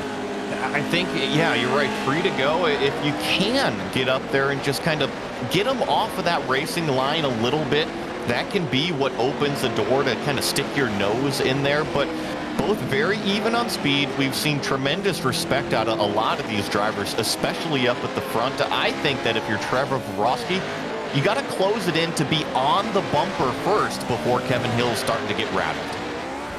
That's true. And from what we've seen, Kevin Hill has looked pretty good so far. Takes it in very deep down into the hairpin, but gets the shot off the corner. Vavrovsky down to 0.3 of a second behind. Closes maybe just a couple feet. Let's see if he tries anything coming into the left-hander after the barn. If he'll maybe try and chuck it in. You come over this jump, and it's a big hit to the ground. You can see them bouncing when they come down. And then up and over the tabletop. Kevin is still in that 2nd place, but Trevor just kind of showing himself here and there. Right there, going into the gravel pit. And that 3rd car, that sneaky 3rd car, that's Ross Banfield, who managed to get into some clean air, hunt these 2 down. And I know we're coming to 2 laps to go, so the time is winding out. But if Vavrovsky and Hill start running side by side, look at how close this 18 is. Banfield also 4th in the points coming into this race. So he will want to definitely get involved here and see if he can follow Milwain, maybe take a P2 and collect valuable points to get or to stay in the hunt, realistically, honestly, for the championship. We ride on board with Trevor still. Kevin Hill just in front of him, trying to take a little bit of a different line, trying to cut back on him. Actually, I think it's worked this time. They're just about side by side. Kevin a little bit faster off the corner, though. I think that's exactly what was more important. He did get the later launch, but he does have more top speed going down that straightaway. But here's Vavrovsky setting up really far driver's right. He's going to try to over-under here in turn number 2. Let's see if he can get the drive down to the gravel pit. But once again, just that outside lane able to carry the momentum for that number 12 truck. Wow, so Milwain getting ready to take the white flag. Time is running out in this battle for P2, but Ozzy looking like he might have a handy victory overall. Just has been flawless today so far. Haven't seen him be under threat both in his heat race and now making it straight to the feature and running the show from there as we come back to Jeff Schmeier now. Still battling here with Edward Shelley in the number 34 truck as they officially get the white flag. This is the battle for 6th place here. This is a little farther down, about 15 seconds away from the lead. Up and over the hill, looking for the run off the left-hander. So important because it's such a long stretch down to the hairpin here, and it doesn't look like Schmeier's got anything, unfortunately. Meanwhile, Ozzie Milwayne coming down through Potawatomi turn and into the barn. Looks like he's got about a handy 4.3 seconds, just as smooth as you like. Maybe there's a couple scrapes on that truck from the start of this race, but nobody literally touched him after that. It looked like the 114 had this completely under control. Evolve Sim Sport in this team's championship, basically controlling things and going to add to their tally as they come through the final corner. Ozzie Milwayne will win the main here in the Crandon World Cup for the Pro 2s, taking valuable points. Kevin Hill will hold on to second, making it a 1-2 for Evolve as Vavrovsky was third. Dallas Pataska hunted down that group, finishing 5th. I saw Ross Banfield also in 4th there. Jeff Schmeier is going to come across after that battle with Edward Shelley in 7th place. And looks like we got quite a few trucks still coming across the finish line here, including a decent battle between Kenneth Reeder, Stephen Vervayan, as they're going to come through Calamity Corner here, get all 17 trucks that are still on the racetrack to get that checkered flag. So we did lose Elder and Holman, it looks like, but 17 drivers will be able to cross the line in the end. Some fascinating stuff as we take a look at the results of the main. Again, if you missed it earlier, this is what will award them points in the Majors Championship. Ozzie Milwayne was your winner. Kevin Hill was in 2nd, and Trevor Vavrovsky was 3rd. Ross Banfield, P4. And then in 5th, it was Dallas Pataska as Edward Shelley was 6th. Jeff Schmeier finished P7, and Travis Henderson was 8th. David Gagaro Jr. only 9th, unfortunately, after it looked like he might have a good finish at first. Jeff Cardamone also slipping backwards towards the end in 10th. Then it was Stephen Grabowski in 11th. Jason Wallet, who barely snuck into this, wound up going from 20th to 12th. Hockenschut was 13th, and Kenneth Reeder was P14. Stephen Vervayan finished 15th as Mike Golightly was in the 16th spot. Then it was Gerard Gilbert, P17, and Stuart Elder, 18th. Poor Jeffrey Holman wound up 5 laps down to 19th, and Wolf Dietrich Hotho, don't believe he started this race because I do not see any laps logged on that one. We're hoping to get to chat with some of our winners here. We'll see if they will join us after this one, because the Pro 2 guys get to kick back here as we'll head off to the Pro 4s pretty soon. And Joey, I gotta say, if that was just an inkling of what's to come, the Pro 4s are going to be an absolute hoot. I think it's going to be a little bit of a different style of racing between the Pro 2s and the Pro 4s that we're going to see. Remember, those Pro 4s with the all-wheel drive, they can really power themselves out of the situations where the Pro 2s can't. Where the Pro 2s get that over-rotation, we're not going to see that out of the all-wheel drive trucks. It's a little bit more put your foot down and drive it where you want to. Pro 2s a little bit more delicate on how you had to drive them. So, looks like we might not get conversation with our drivers here, not seeing any of them hop in. Now, some of them may be heading over to the Pro 4s. They are allowed to compete in both to try and make it into the World Cup. I understand that at least a couple of them are already over there. So, we'll chat first, though, with Trevor Vavrovsky and see how he feels about how this race went with Trevor. winding up in third in the end. Trevor, congratulations on a podium, but obviously needed a bit more, I would assume, to really launch yourself up in the championship. But how do you feel about a third overall, regardless? I'm pretty happy with it. Looking at it, I didn't think anybody was going to be able to beat Ozzy once we got in the practice for the race. He was so smooth. It was going to be really tough. Decided to get a little cheeky with the qualifying for the heats, and after watching yesterday's races, noticing getting onto the actual racing surface was a big advantage. So did that, played that card for the heat races, was able to get in front of Dallas and stay in front, and then get through the land rush at the final cleanly and kind of hold on to position, I guess. So yeah, I'm pretty happy with third. I couldn't have asked for much more. Maybe one more spot, but not much more. Now talk about your start in the heats, though, because you seem to do something a little bit tricky out there, and that got you out to the front. You kind of shuffled your way over to the dirt. Did that make a significant difference? Oh yeah, for sure. I did a couple of the warm-up starts just during practice, and it is ice out on the grass. So just getting over to the dirt, I mean, I'm sure it probably showed up again there at that last race. I'm sure I think Kevin was close to the dirt. He got onto the dirt, and he almost took the lead right away. It's mainly in the Pro 2, though. I don't expect to see the same level of advantage starting on the closer to the dirt side, being quite as big in this Pro 4. All right. Well, we'll watch out for that then, and see if anybody does manage to use it to good effect. But anybody you want to thank for this podium finish today? Yeah. I mean, yeah, all the guys at Grizzly, Majors Garage, all that good fun stuff. Once again, these sorts of races, it's so tough to organize. So shout out to Mike for really being able to organize something like this. If you just look at the event flow chart, thing's insane. So shout out to those guys. But yeah, should be a good one here.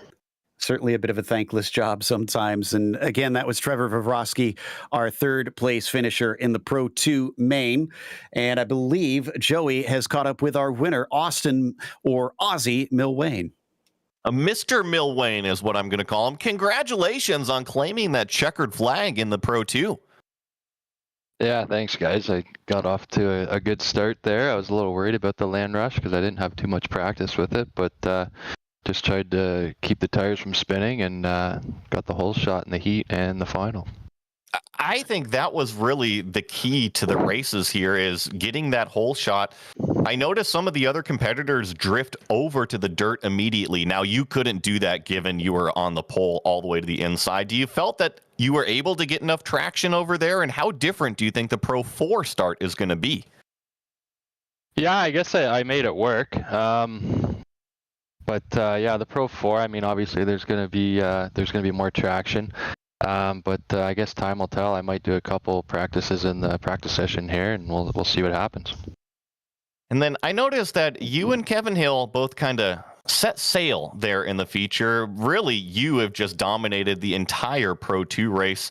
Are we going to expect the same in the Pro 4 trucks? Are you just as comfortable? I haven't been in this truck in a couple days. I've been practicing the Pro 2 because it is a little bit more tricky. But we got a couple ringers in for the Pro 4, so I don't know. I'm hoping for a top 3. Well, checkered flag in the Pro 2s. We'll see you out there in the Pro 4s on track. Good luck, Ozzy Milwain. Yeah, thanks, guys. That was your winner there of that first feature race, those Pro 2 trucks. Which will take us to the Pro 4s in just a moment. Stick around because we get to do the same thing all over again with the Pro 4s here in the Majors Crandon World Cup. We'll see you after a short break. Hey, you know that guy who just before the green flag keys up his mic and asks, "Anybody got a setup?" Well, this is him. This is Adam, and hey, Adam needs some help. On the other hand, this guy over here, this is Steve. Steve is a solid racer and he knows his way around the garage. Steve's problem is time. With a job and a family, he can't find enough time to build competitive setups. and to race as often as he likes. But as luck would have it, Steve knows a secret. He lets the Majors Garage crew chiefs do the setup work, so he can focus on the racing. At majorsgarage.com, Steve can get setups for over 60 cars on the iRacing service. So no matter what series he wants to jump into, he is covered. Anybody really should tell Adam. See you at the garage.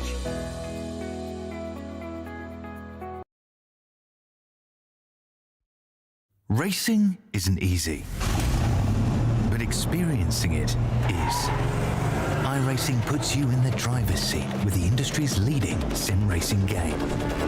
Drive on laser scan replicas of the greatest racing circuits from around the world. Go head-to-head against other drivers chosen by skill-based matchmaking to ensure competitive racing at every level. Compete across all your favorite series. In officially licensed cars, engineered to deliver the most accurate driving experience possible.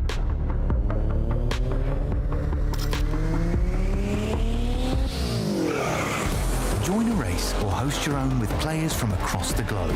Race against the computer or in a league with friends. Feel the thrill behind the wheel. Visit iRacing.com.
Welcome back to Crandon International Raceway. We just watched the Pro 2s have their version.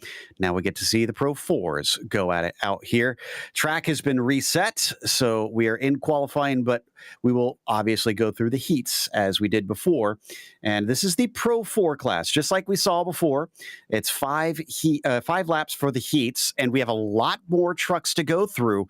So being in those top two is going to be all the more valuable here. Now, all others will go to the Consi, but it's going to be harder with more trucks in the Consi to get through the features. So having those top two will make your life so much easier. And so expect those who get a good qualifying here to really have an advantage on this one. I think we're close to 30 or so drivers, probably around 35 drivers taking part in the fours. And those Pro 2 drivers are allowed to compete here in the fours. So you get another shot to try and make it through if you didn't the first time. It'll be really interesting to see the difference between the Pro 2 and the Pro 4 truck racing. But I think, like you said, the biggest difference is the number of trucks we're going to see on the track. Now, if you missed it earlier, don't forget our sponsor for the Majors series, the Majors Garage, home of free Baseline Plus setups. Get help from any of the garage coaches 24/7 and sign up now for awesome, affordable monthly subscriptions, telemetry, coaching, and more by simply clicking on our link in the description below. If you use our special discount code MajorsGSRC, you'll even get 10% off. And I can tell you, Dallas Pataska, one of those coaches, clearly a very fast driver, so worth getting in his head. Also, if you'd like to help out with our charity for this round, that is the Cure LGMD2I. And the Cure LGMD2I Foundation was created by the Brazo family when their daughter Samantha was diagnosed with limb-girdle muscular dystrophy at the age of 2. At that time, the Brazos realized there was no organization accepting donations specifically for research for LGMD. They decided to create Cure LGMD2I with a mission to spread awareness, provide advocacy for the patient community, and to raise funds to support research. To learn more, check out our link in the description below. So, waiting for the first times to get out there for our qualifying, just like before, 4 laps to set a time. And hope you've got a fast truck. For the Pro 2 drivers, Joey, that have hopped over, this is probably going to feel glorious getting on that throttle. It's totally different on how you drive these trucks. You don't have to be as patient with your right foot getting on that gas like you're saying.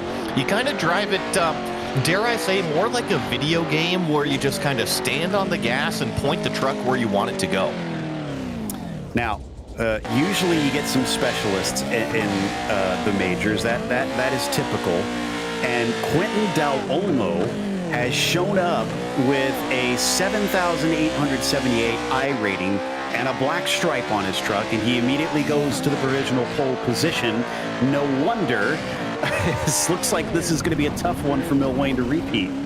And looking at his lap time, a 1:15.5, he's 6/10 clear of the rest of the field right now. So I have a feeling that Del Olmo might be the truck to watch tonight. Indeed. Daniel Solo is also out there with a pretty handy I rating, but is in second. So he's going to try and play catch up. He was not over in our Pro 4s, or Pro 2s rather. And then Milwaukee third on that first lap. So looks like he's adapting well to the extra grip that the car is getting him. Ryan Walker, one of our sometimes commentators here on GSRC, crossing line for Satellite Racing. And looks like that was an outlap for him because I don't see a time set yet. I wonder how many screens Ryan Walker is actually running over there, because I'm sure he's got probably triple monitors for iRacing. I've heard that he's got some NASCAR, he's got some redacted car going on as well on some other screens. So how focused is Ryan right now? It's a good question, but he tends to fare pretty well here in the majors. Not sure why he's trying to go It's that NASCAR race, I'm telling you. Yeah, something good might be happening. Because that's not where the start line is, bud. So your timer's not going to begin there. So hopefully he's practiced some more to realize where the start and finish line is. Jeff Cardamone also coming over with a lot less brightly colored car, apparently. Yeah, not quite as brightly colored, but putting down a lap that is inside the top 10 right now. And to talk about qualifying, it is the same qualifying that we saw with those Pro 2 trucks. It is I believe a 10-minute session and 4 laps will count here. So most of these trucks on lap number 3 or 4 already. Cardamone coming around, sitting in the 8th position. Won't make that 9th now as Travis Henderson bumps him down a little bit. Banfield has moved up in 3rd on his first lap. Seeing if Milwaukee can respond. His second lap got deleted. Not sure if that's because he went into the pits to take a new set of tires or not. But Jeffrey really hustling it as the truck bounds off the ground, coming down into the gravel pit here. The track has since been reset, so he can really chuck it in. These trucks tend to carry a little bit more speed over the jumps. I think that the Pro 2 setup is a little bit more important than the Pro 4 setup. With that being said, if you don't have a good setup on these Pro 4 trucks, the landings, they can literally ruin your race. Interesting stuff. So Mill Wayne now coming around. Let's see what this time is. 17.5. That's not going to be a fast one. He slows immediately. He's not going to take the 4th lap. So Mill Wayne only 5th in this qualifying. That's interesting. 16.9, almost an identical time from his Pro 2 time. So I wonder if he's got a little bit more of maybe a race setup, hoping for the track to come to him rather than this true green setup right here. It looks like Andrew Waring is going to be setting up for one final lap here. Really go wide through Calamity Corner, try to get the setup through this S section. So this is where Andrew Waring was hiding. He's going to put all his eggs in one basket and try to get through here in the Pro 4s. I feel like that seems like a bit of a risk, although maybe it gives them the opportunity, Joey, to really focus on just this truck. Some people really don't like how the Pro 2 truck drives. The Pro 4 truck is a little bit easier to hop in and get the hang of it. So maybe in Andrew Waring's case, he can only dedicate so much time and focus it on the Pro 4. Could be.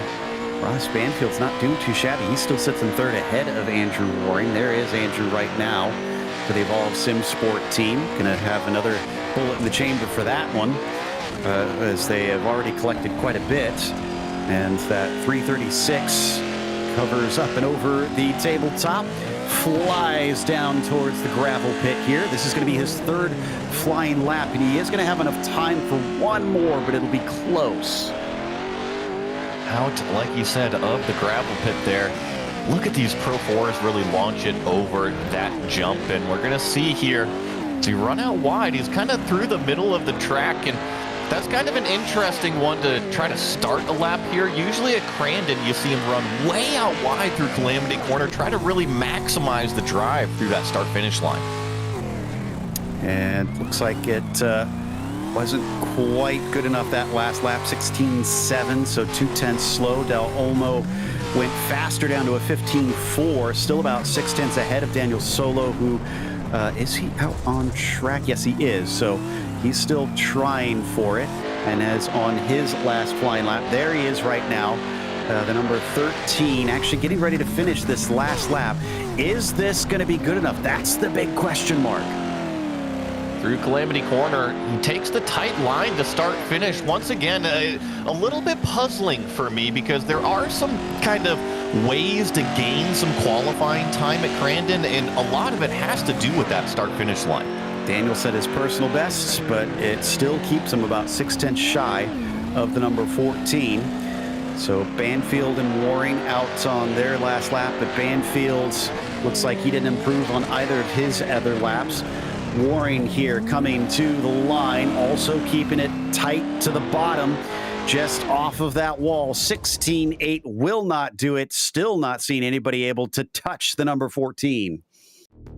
Just impressive stuff out of Quentin Del Olmo out there. I mean, 6/10 clear of the field, Joe. So that takes us to our first grid, and Del Olmo is on your pole position. Ozzie Milwayne will start next to him. Jeff Cardamone will be P3, as Jeff Schmeier will be in 4th, and then Rob Courtney in 5th. Hockenschut will be P6, Kenneth Reeder in 7th, Ryan Walker 8th, and Dallas Pataska in 9th. We should have all 4 heats in this one, it looks like, with more trucks out there to eliminate. So we're going to get even more racing as the wind has calmed down just a little bit and they line up to get ready to go. Thankfully, these trucks are, some 4,000 pounds, 900 plus horsepower. So the only time that wind really affects them is depending on how far they can fly. That's true. Once you're in the air, you have to hope that the air behaves with you, as we're waiting on Reeder and Walker now, the last 2. Pataska's on that outside line. Is he paying attention on that little trick we've seen? Will he duck over to the dirt to try and find a little bit of extra speed at the start to try and get the whole shot? Lights are up. And the green flag is out. We didn't get everybody. Cardamone sitting there stationary. He doesn't go. And yes, indeed, Pataska tries to get over to the dirt, but he doesn't get a good start. Walker gets a little bit of a better run, but down into the whole shot, Del Olmo is miles ahead of everybody. Miles, you're right. 3 wide further back just in front of Dallas Pataska, but it's 1, 2, 3, 4 single file. Then you get a little bit of a battle there for 5th between Rob Courtney and Hakan Schopp, but talk about a clinic from Del Olmo on the whole shot. Showing why he's got that black stripe on the car. A little bit of a touch there between Ryan Walker and Rob Courtney. That's going to slow them up somewhat. Hakan Schopp is going to try and get himself involved, but can't overtake Walker. Does go by Courtney. Walker once again looking down to the inside of Jeff Schmeier here, but they stay line astern in the end. Del Olmo leads, Mulwayne second, Schmeier third. Yeah, and unfortunately, Rob Courtney hit the pillar there at the start-finish line, went end over end. That's not going to be good for him. He's going to have to kind of search his way back up through the pack. That is a real shame for him, unfortunately. So likely going to be going to the... oh, and Pataska was over. Pataska was on his side. So Dallas finds himself in pit lane as well. It has been a frantic first lap, even though it was relatively smooth through the first turn. And look at this. Dallas got a huge hip check from Jeff Cardamone right here in the first lap, up and over, like you said. Had to take the toe back to pit road. That is a real shame for him. Just kind of landed wrong, couldn't get it righted, and is going to be off to the consolation to see if he can get through. He'll be starting from the back in his consolation as well, considering he's not going to be able to do much from here. Meanwhile, there's the view from third place. Jeff Schmeier already about 2 seconds off of Mulwayne, our winner in the Pro 2s, but finding himself bested by the Pro in the number 14 of Quentin. Unfortunately, I think that Mulwayne is going to be taken off from Schmeier here, but to talk about some positives here, I mean, look at Quentin Del Olmo just light the track on fire lap after lap. If I'm Ozzie Mulwayne coming off of that Pro 2 victory, I have got my notepad out right now because this is the truck you want to be watching. Somehow, despite Cardamone not taking off at the start, he's still in 6th place from the drivers that have had problems, and he's chasing Ryan Walker. I almost think he intentionally waited just a bit to let things clear up in that first corner. It's certainly a possibility. We've seen a couple of the drivers in the Pro 2s kind of miss the start a little bit. Joe, I think those Porta-Johns are right there by the start-finish line. Rushed out and got back into the truck. Oh, but they come together at a big barrel roll. He winds up on the right side, rubber down, but he's facing the wrong way, and Walker also is able to take off. They are going to fall to 5th and 6th. Unfortunately, another big contact for the 314, and he lands with his wheels up. Actually, both of them do, so they're going to continue, but I mean, track position, huge track position lost. Good news for them is that Courtney, Reeder are all a lap down from them, so they're nowhere near overtaking them, but they're so much farther away from P2, which is really the key thing here. Top 2 will head off to the feature automatically. Schmeier's just outside of that cut line, unfortunately for him. In fact, I think that was the case for him in the first heat that he was in the Pro 2s as well. You know, I've got one of the poorest memories out here, so I'm not sure, but it quite is possible. I know that he had a heck of a battle there in the mid-pack in the Pro 2 race, though. Yeah, he did very good once they got to the main feature there, but he's having to work hard. Oh, Cardamone with more problems, this time in Cowboy Hairpin. I think, my goodness, wow, he went for an incredible wreck here. And I think he just hit the berm wrong. We need to watch this one. I have never seen this before. Yeah, and he continues to flip end over end over end, Ryan Preece style, but in a Pro 4 truck. And Joe, I know that a lot of the drivers that try to cheat the right side of the racetrack here to set up for the braking zone, well, just cheated it a little bit too much. Must have pressed L or Z twice, unfortunately. And off for a barrel roll he goes, winds up stopping before he hits anybody, thankfully. But actually, wow, he hit the... If you're one of those corner workers, look out. Yeah, exactly. Ran into what looked like a whole bunch of rocks, and he's coming into pit lane to try and take his spare truck from here. This is good news for Kenneth Reeder, as he might be able to actually catch up to him a little bit. Here is your overall leader, though. Quentin Del Olmo is now about 4 seconds ahead of Wayne right now. And he is coming up towards, looks like 1 to go pretty soon. So, wow, he's averaging about a second a lap faster than the man that just stomped on everybody else in the Pro 2s. Yep, this last lap was his first lap that was not 1 second clear of Mil Wayne. It was only about 3/4 of a second faster than Ozzy back there in P2. So Quentin Del Olmo has got these Pro 4s figured out, and evidently he's got that black stripe for a reason. Indeed, as the cloud cover starts to darken things a little bit. Thankfully, no rain to worry about yet on iRacing. So they won't have to slog through the mud, but takes the white flag. 1 to go for Del Olmo. That last lap, a 16-1 for him versus the 16-8 for Mil Wayne. He's still keeping within a second now, it looks like. He is. What's scary, though, Joe, is the more you hang around these off-road racers, when the track starts to get grooved in, they get even faster. Yeah, so I'm sure that once he gets to that feature, he's going to be an absolute rocket ship flying down through Potawatomi turn. More than 5 seconds clear of Ozzy Mil Wayne. Jeff Schmeier, though, 10 seconds behind him. So even farther back, he's still got Hakan fighting him for that third position, which won't mean a whole lot other than starting spot for the consolation race.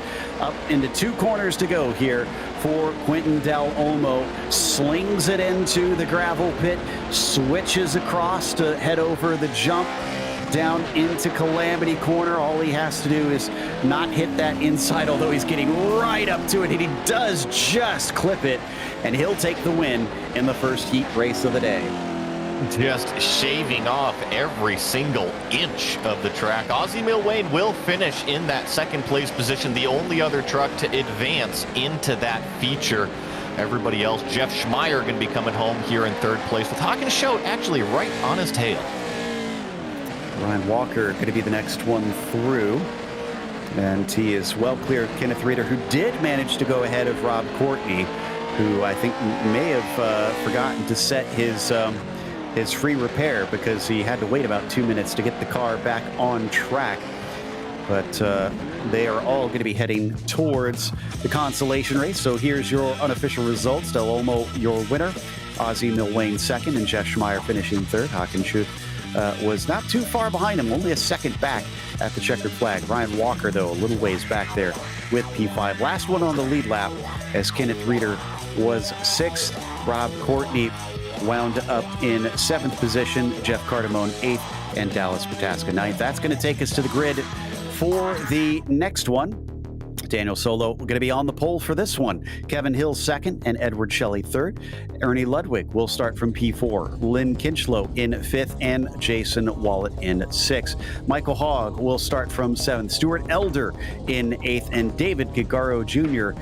in the 9th position. Starting from the back, maybe intentionally, maybe he'll try and use that outside line once again. We'll see, as they're just about gridded up, just waiting on about 3 trucks to make it to the land rush. And just wait for a few more. Like I said, I think they're all running to their trucks at the last minute there. It looks like we've got, for the most part, everybody lined up. Joe, real fast, I don't think that the Pro 4s have as much of a traction problem as the Pro 2s like we saw earlier. Exactly, so just timing it right, I'm sure.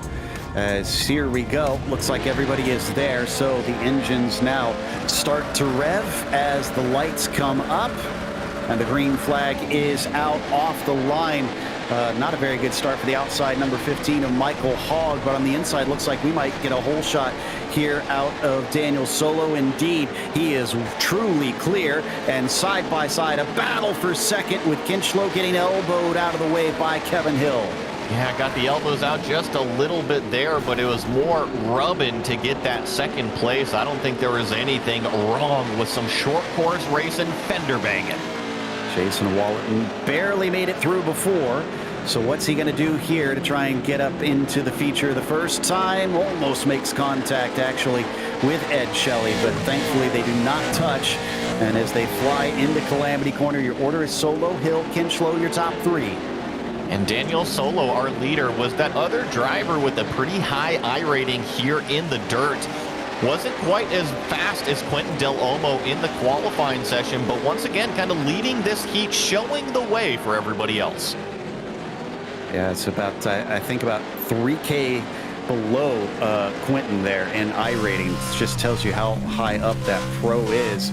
Lynn Kinchlow sitting in third, probably does not want to be sent into that consolation race and risk himself here. What are we going to see out of him trying to attack on Kevin Hill? Well, crucially, I actually saw Kevin Hill get into, I believe it was that turn 6 complex, a little bit too hot there. So I wonder if Kevin Hill still maybe a little bit more in Pro 2 mode versus Pro 4 mode might open the door a little bit for Kinchlow. Could be. Only needs the second place. There's no points on the line here in the heat. Just needs to stay safe away from Kinch, as he's been affectionately known here in the majors. And Lynn does look like he's dropping back somewhat. So maybe he's thinking less about trying to get that second place, more trying to fight back against Ed Shelley, who is starting to close in. We hop on board with Ed now as we look through the grading, the fencing here on the front of the truck, and gets mighty close to Lynn. Well, if he's referred to as Kinch, is he the mayor of Kinchtown? Kinchville? Which would it be? I love it. We'll see if he'll take that. Oh, but boy, he took a lot of that inside berm coming up and over the hill there. So he's got to watch out that he doesn't roll the truck. We've already seen at least one driver do that in this series.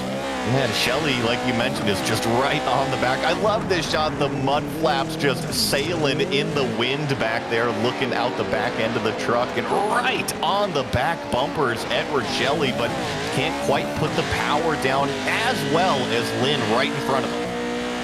And if I recall correctly, I think part of the build, wasn't it that you can now paint the mud flaps or something on? Oh, you've been able to paint the mud flaps for a while. One of my personal favorites, Joe, is you can actually paint the skid pads, the under trays on these trucks. Oh boy, that I'm sure there's been some creative messages put there for when they get turned over. But, oh yes. Right now, as they fly through the gravel pit, we're going to jump forward up to Daniel Solo in the meantime, really chucking it into the corner, diamonding off it, actually. That's the first time I've seen someone do that one. And he is going to continue to lead the way now with 3 more laps to go. Ooh, and some side-by-side banging there between Kinch and Shelley. Shelley just about got his foot in the door, but couldn't finish the job. A really good defense from Kinchlow because Shelley got to the inside under Calamity Corner. So, ooh, and there's that berm that you were mentioning earlier. Just kind of knocking him offline a little bit here. Into the hairpin we go.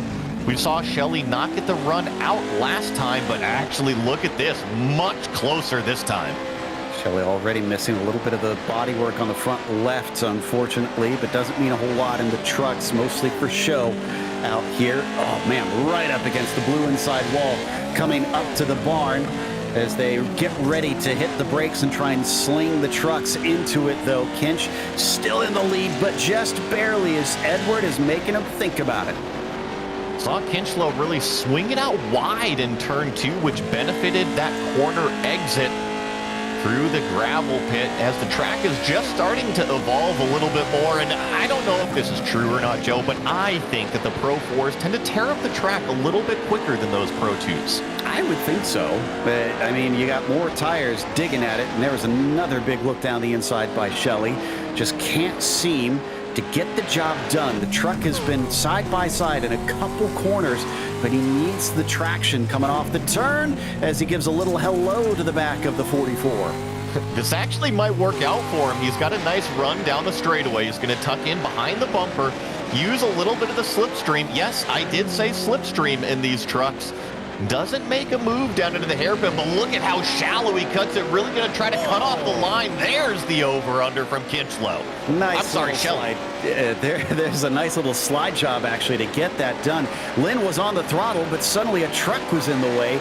So beautiful job by Shelley to now be up into P3, but he's got 3.5 seconds to make up to Solo, unfortunately, and that's going to be 1 lap to go at the line for them. So I fear that's a little too far back to advance. It is, but sometimes it's getting into the groove of things. If you know that you can't go catch these extremely fast off-road racers, sometimes it's just about the experience that you're going to get, that side-by-side racing, and you're going to have to pull it out in the consolation. So coming down into the final lap here, the drivers are almost done with the second heat. These go very quickly. And switching it down through turn 6 and heading back towards Cowboys hairpin here. Daniel Solo with a gap of about 3 seconds. Not as dominant as what we saw before ahead of this man, Kevin Hill, who is the last to advance over Shelley. Can't even see Shelley, even on the longer straights here. Well, they've gapped it out pretty good. Ooh, Kinchlow actually got into the back of Edward Shelley there, and they're going to be drag racing now. I wonder who's going to get the edge here in turn 1, because Lynn Kinchlow actually has the preferred line of momentum if he can carry it around, but doesn't look like he's going to get to it. Going to get checked up by that bumper of Shelley. Not more much, but pride and starting position in the consi at stake here. Cuts back underneath. Might be able to actually get him here. Has the inside line. The next turn is a left-hander into gravel pit. Not sure how much longer we'll be able to watch this, because Solo is getting ready to head through the final turn. There he is right now. Heat number 1 goes to the 13, as Kevin Hill behind him will be the next to advance as well. But Kinch and Shelley banging doors for the 3rd position. Shelley just barely ahead and almost climbing over the top of him. Kinch is just shy of 3rd. What a fantastic finish for that 3rd and 4th place. You know it is all smiles between those two right now. Yeah, they had a great battle. That was all fair, I'd say, what we saw between them. Michael Hogg going to be the last one to finish on the lead lap. Remember, 4 full heats that we're doing, so we'll get 1 more than what we had before. So this second heat sees Solo take the win, Hill finishing 2nd. Both of them will automatically go to the feature. And then it was Ed Shelley in 3rd, Lynn Kinchlow in 4th, and Wallet 5th. Ernie Ledwood P6, Michael Hogg 7th, Stuart Elder 8th, and Garo Jr. didn't start the race, curiously. Not sure why. Let's head to the grid for heat number 3. Ross Banfield is on the pole for this one. Stephen Vervine in 2nd, and Carl Berg 3rd, Joseph Homan 4th, and David Baker 5th. Then it's Mike Golightly 6th, Scott Kukas 7th, Tom Dreiling will round out the 8 drivers taking part in this one. Looks like we just about, yeah, we have everybody out there. So lights are already up and the green flag is out. And this time it's Kukas, the one who doesn't go immediately, trying to get himself a little bit of clear air down at the bottom. The whole shot goes to Ross Banfield easily into the first turn, as Vervine's going to take 2nd. Yeah, that yellow truck of Stephen Vervian slips into that 2nd place. I believe that's Joseph Homan there in 3rd. A little bit of contact now between these 4th, 5th, 6th place trucks, and we got multiple trucks in the wall. It's a log jam back here. Oh, they went 3 wide. Unfortunately, both Homan and Carl Burke wind up clattering into one another, going to the back of the field. Banfield Vervian still your top 2. Baker with Golightly hot on his heels. Golightly giving chase right here to this white truck, this number 33 of David Baker. But crucially, it's Ross Banfield and Stephen Vervian that have escaped, and it's the top 2 that advance, remember. Exactly, so they're probably going to want to play nice up here. Yes, the win would be nice for Vervian, but surely he does not want to risk this. If he gets a solid move, he'll probably try to take it, but doesn't need to do anything to try and overtake Banfield to be able to carry on safely as they head into Cowboys hairpin and try to use all 4 of those tires to quickly accelerate out. Look at Baker and Golightly, though. Whoa, and backwards goes Carl Burke, and going to have to get turned around. In fact, I think he got a little lost there. It can happen, but, you know, thankfully these Pro 4 trucks just put it in 1st gear or even 2nd gear for that matter. They got enough horsepower to just dig them out or whatever. And oh no, David Baker just spun out of the 3rd place position in turn number 2 there, just got over-rotated in turn 2. Something you don't often see here in these Pro 4 trucks. Oh, and now Tom Dreiling gets tipped to the side as we take a look at the replay, and he is going to slide to a halt into the grass, unfortunately. So this is Baker. Let's see what happens to him initially. He was fighting for third. He was up there in the spot. Wrong bounce, and around she goes. You're right. It was a wrong bounce, which caused that over-rotation, and that makes me want to talk back about that setup. That setup is so crucial, and how the truck lands, like you see, it can end a race. And, well, that could end a friendship there between teammates, unfortunately, costing each other. Treiling's now at the dead last back of the field and 23 seconds away from the leader. That is going to be frustrating for him. Here are those leaders. Banfield still leads for Vian. I have to admit, Joey, this is an area of car setup that I tend to shy away from, because when you start talking about bump stops and all these things, that my eyes glaze over. I mean, and you're also talking about high speed, low speed, and regular compression out there. So you got multiple different shock setups. You got upper shocks, you got lower shocks. You got so much stuff in here. That's not even getting to the differentials and the drive gears and everything. Sometimes it is easier to just say, give me a setup, let me drive the thing. Yeah, that's kind of how I go, if I'm honest, as we continue to watch. David Baker now has Holman behind him. Interesting that the 16 was able to recover. I want to say this was the truck that was rolled over, actually, at one point at the start on the very first lap, and still running in 5th place. So that's an incredible recovery. Sometimes you just got to keep on swimming out there, and from the action we've seen here at the Big House, you can get caught up in stuff quite quickly, and it's not just 1 or 2 trucks. It can take out multiple trucks. So in the case of Joseph Homan here, as long as he's staying on the racetrack, he's picking up positions. Yeah, I can confirm he was rolled over like a pig in a blanket, unfortunately, by a car climbing on top of him, and is back out there. He's actually only 13 seconds behind Banfield. That's an incredibly small amount of loss, and I have to imagine it's still racing good if he's still this close. Yeah, and Banfield's doing pretty good, but Vervayan, like you said, is hanging on to the back here. And Joe, I got to ask you a question. If you're driving one of these Pro 4 trucks, put yourself in the seat here, does a bright green roll cage help you or hurt you in your vision?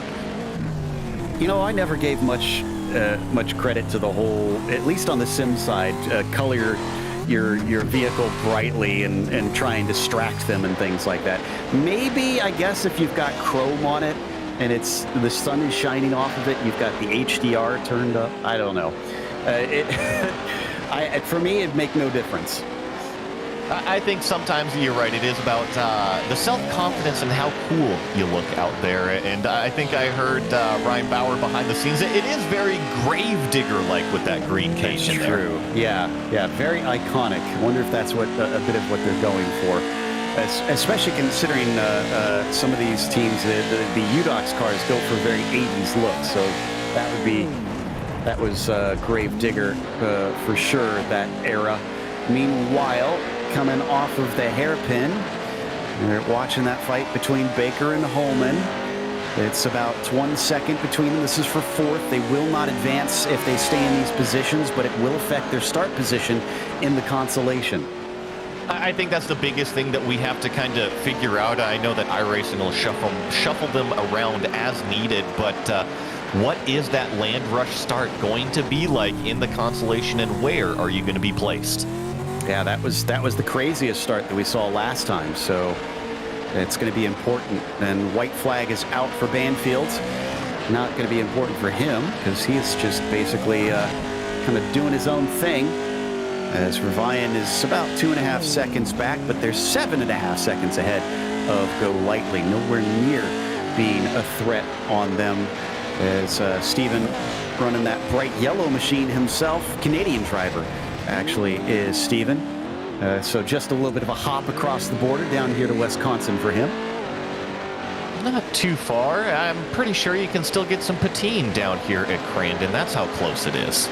Nice. But I'll have to try that if I manage to get out there at some point. But Banfield coming up past the barn. Just 2 more turns to go after this one. The 25 going to put himself in a very safe position, going automatically out to the feature race here for the Pro 4s, when he already knows that he's earned valuable points in the Pro 2s here today. and has made his way through into the World Cup as well. As he swings it around Calamity Corner, Ross Banfield wins the third heat of the afternoon for the Pro 4s. Vervaen will advance through into the feature in that second position. Go Lightly will have to wait a moment before he gets the first of those that won't advance. And then you see this battle that we were watching. Baker is going to hold off Joseph Homan for that fourth place position as the rest of the 8 trucks find their way through Calamity Corner and take the checkered flag. Yeah, Dryling and Kuka is going to be the last of them here, so that will be heat number 3 with Banfield taking the win, Vervaen in second, and Go Lightly third unofficially for our results. David Baker fourth, as Jeff Homan finishes P5 and Carl Brook 6th. Dryling wound up 7th, and Kukas was 8th out of our starters for that one. He just barely gets the line now, which means we'll head on off to the grid for our fourth and final heat here. And that sees Andrew Waring at the top of that one. Needs good points here because he leads the points right now in the championship. Travis Henderson will be second, and Trevor Vovrosky will be third. Stephen Grabowski will be P4 as Matt Gelder starts 5th, Gary Thomas 6th, Wolf Dietrich Hoto in 7th, and Gerard Gilbert in 8th. I think Grabowski is the only one that we're waiting on, so we're probably going to be starting pretty quickly here on this last heat and then be on our way. So they're back there. You see him in the yellow in the background back there? Yeah, that's where he's running from. Well, he made it. He's out on the grid now, or at least his truck is. And another false start. I think that may have actually been Grabowski. Green flag is out, and as they accelerate off the line, a couple more heading over to the dirt, and one of them actually went over and past it, but there's a truck spun in second ahead of everybody. They all scatter to try and avoid, and this means Andrew Waring gets a huge advantage here. 3 wide into turn number 2. Somebody's going to lose out. I am so surprised these trucks have managed to stay on the racetrack. You're right. Andrew Waring has escaped, and it's Matt Gelder in second place, followed by Travis Henderson. Grabowski heads for the pits to serve his penalty. He did jump that start, unfortunately. Gelder now vying for the last advancing spot over Travis Henderson. Trevor Vovrosky trying to stick with it, jumping over into the Pro 4s out of the 2s to see if he can be just as quick. Got to keep an eye on that 27 for sure. I thought he kind of stole the show, at least in terms of my eyes there in the Pro 2s, but got his work cut out for him here in the Pro 4s. Got to make up a couple positions if he wants to transfer, although seems like Matt Gelder is going to be locked in the battle here with Henderson. Certainly, and as we fly down to the Cowboys hairpin, Waring about 1.5 seconds ahead, a little bit of an inside line for Gelder as Henderson tries to use the outside to get the traction. They fly down the back stretch towards Potawatomi turn. It's between these two right now for that second position as Vovrosky does look like he's dropped off slightly. Nothing doing, though, for Travis down through that sweeper. In fact, he gets out of sorts over the jumps, and that's going to hand it over as Vovrosky briefly ahead of him. Yeah, but he's able to put the power down. I wonder what's happening with Trevor because he wasn't able to keep up on that long drag strip of a straightaway, and I wonder if he's got some problems here as Wolf Dietrich Hoto actually gets by him. Gary Thomas, actually, I think that was in the 12. He manages to sneak through, so he's up to P4, and he's still got Henderson right in front of him. But Gelder is trying his best to use this to his advantage and run away. Meanwhile, Waring is 3 seconds ahead of all of this. He is loving not having any pressure in the mirrors, and that was that number 12 truck that I miscalled. That's Gary Thomas that was able to sneak by Trevor Vovrosky that you corrected me on there. So Gary Thomas working his way up. He's actually gained 2 positions from the start. Nicely done. But they get into one another. And Gary Thomas, unfortunately, gets a rude interruption there through Cowboys hairpin. I think we're going to see a little bit more of that style of racing with the Pro 4, and I don't think it's malicious. I just think that the trucks carry a little bit more speed and they're a little bit harder to judge those closing rates. Yeah, I mean, not having to worry about preparing them for the feature or pay for them for that matter. They'll be able to get away with that a little bit better than real life, though you don't want to damage the truck, obviously. As we look at the battle for the transfer, Gelder has managed to move in here, up 3 positions. He had the luck. Does he have the pace now? Gonna find out here. He does have enough laps to be able to go up there and make the pass. So got enough time. It's just gonna be, like you said, does he have the pace to go up there and pass him? And Warren's had something happen. It might have been a connection issue here. I hope that he's going to be able to reappear because he's no longer on my screen. Yeah, I'm not sure exactly what happened yet, but you're right. I think it is a connection issue. I didn't see him crash or anything. That is extremely unfortunate for the leader, especially since he didn't do that Pro 2 race like you were mentioning. Oh my goodness. This has got to be gutting for him. Remember, he's a points leader and he still has not reappeared. I don't see a message that he's dropped due to packet loss. So looks like he should still be around if he can reappear, but the longer it goes, the less likely that becomes. Gelder could see a heat win. Henderson, does he fight him for that win? Oh, he does. He tried to chuck it into the corner, but he lost traction. Now Bobrovsky sees a chance to get into P2. Oh, but he has to check up so that he doesn't run into the back of the 24, his teammate. I think that's exactly what you're seeing. Teammate versus teammate being extremely respectful, because this is now the 3rd time that Bobrovsky has had the chance to put his foot down, take away the line, and he hasn't done it. A little bit of contact between the two there. And there's the pass on Bobrovsky, or on Henderson. Bobrovsky finally gets by it. And we've gotten confirmation that Waring has dropped out officially.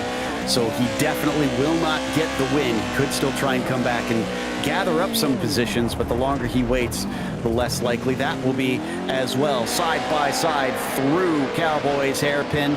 Much better launch for Bobrovsky, taking away the chance from Henderson to automatically go through to the feature. And let's watch these 2 trucks right here, because these were the trucks that were landing really hard. Remember, Travis Henderson had that problem earlier. Let's see. Looks like they've got the jump a little bit more figured out here. I should say the whoop section, although Bobrovsky did land quite hard. Yeah, and I've noticed a couple trucks already have problems with that. You got to try and do your best to make sure you don't bounce wrong when you come back to earth. Still off the corner, Trevor, nice and smooth here. Travis is trying to take little peeks here and there, but I think that Trevor's wise to this one. He's thinking maybe a win, though, because we're coming down to the white flag, and he is within visual of Matt Gelder. Well, I think that Trevor knows how important it is to advance to the feature from this heat race, as he did it in the Pro 2s, and he's about to do it here in the Pro 4s as well. And I like what you said there, Joe. Back to Earth. It makes it seem like they're up in orbit, which they pretty much are over these jumps. I mean, in racing terms, yeah, when you get multiple feet up in the air, you're way too high up there. A little bit of a move down to the inside by Henderson, but Bobrovsky saw it coming and gave him space. So he'll stay in P2. This isn't over, though. We're on board with Henderson. He can see him up ahead. His forged teammate is right there for the taking. Excuse me, Grizzly. Over this whoops again, and they both land pretty evenly there, which is really all you can ask for this battle. Although Henderson, be close enough to throw a slider on his teammate into the gravel pit. It wouldn't be very teammate-like, but just formation flying through that corner. Yeah, he knew he wasn't completely to the inside, didn't want to hip check him out of the way, so lets him hold on to it. He could still try something here, but no, he goes to the outside as the win goes to Matt Gelder, up 4 positions in the heat as Bobrovsky will advance and Henderson heads to the consi. Matt has got to be just shouting inside that cockpit. He's loving it, absolutely. I know that Waring dropped out due to an internet problem, but hey, a win is a win. Absolutely. He was in the right place at the right time. Grabowski will be the last to get to the checkered flag here. And the last of our heats. Gelder was your winner. Vrosky advances through from second. Travis Henderson is third. Gary Thomas fourth. And Wolf Dietrich Hotho is fifth. Gerard Gilbert P6. And it was Stephen Grabowski, as I said, last to finish seventh. And Andrew Waring in eighth. So this takes us to the first of our consolation races. So we're going to have 7 laps in these, and I believe the top 6 will advance. So ignore what it says here. Top 6 will advance, and all others will be done for the day. Here is the starting grid for our first consi. Jeff Schmeier will be on the pole with Go Lightly in second, then it's Hockenschut in third, David Baker P4, and Ryan Walker fifth. It is Joseph Homan in sixth. You've got Kenneth Reeder seventh and Carl Burke eighth. Rob Courtney starts tonight, Tom Dreiling 10th. Then it's Cardamone, Kukas, and Pataska, the last of your 13 taking part in this race.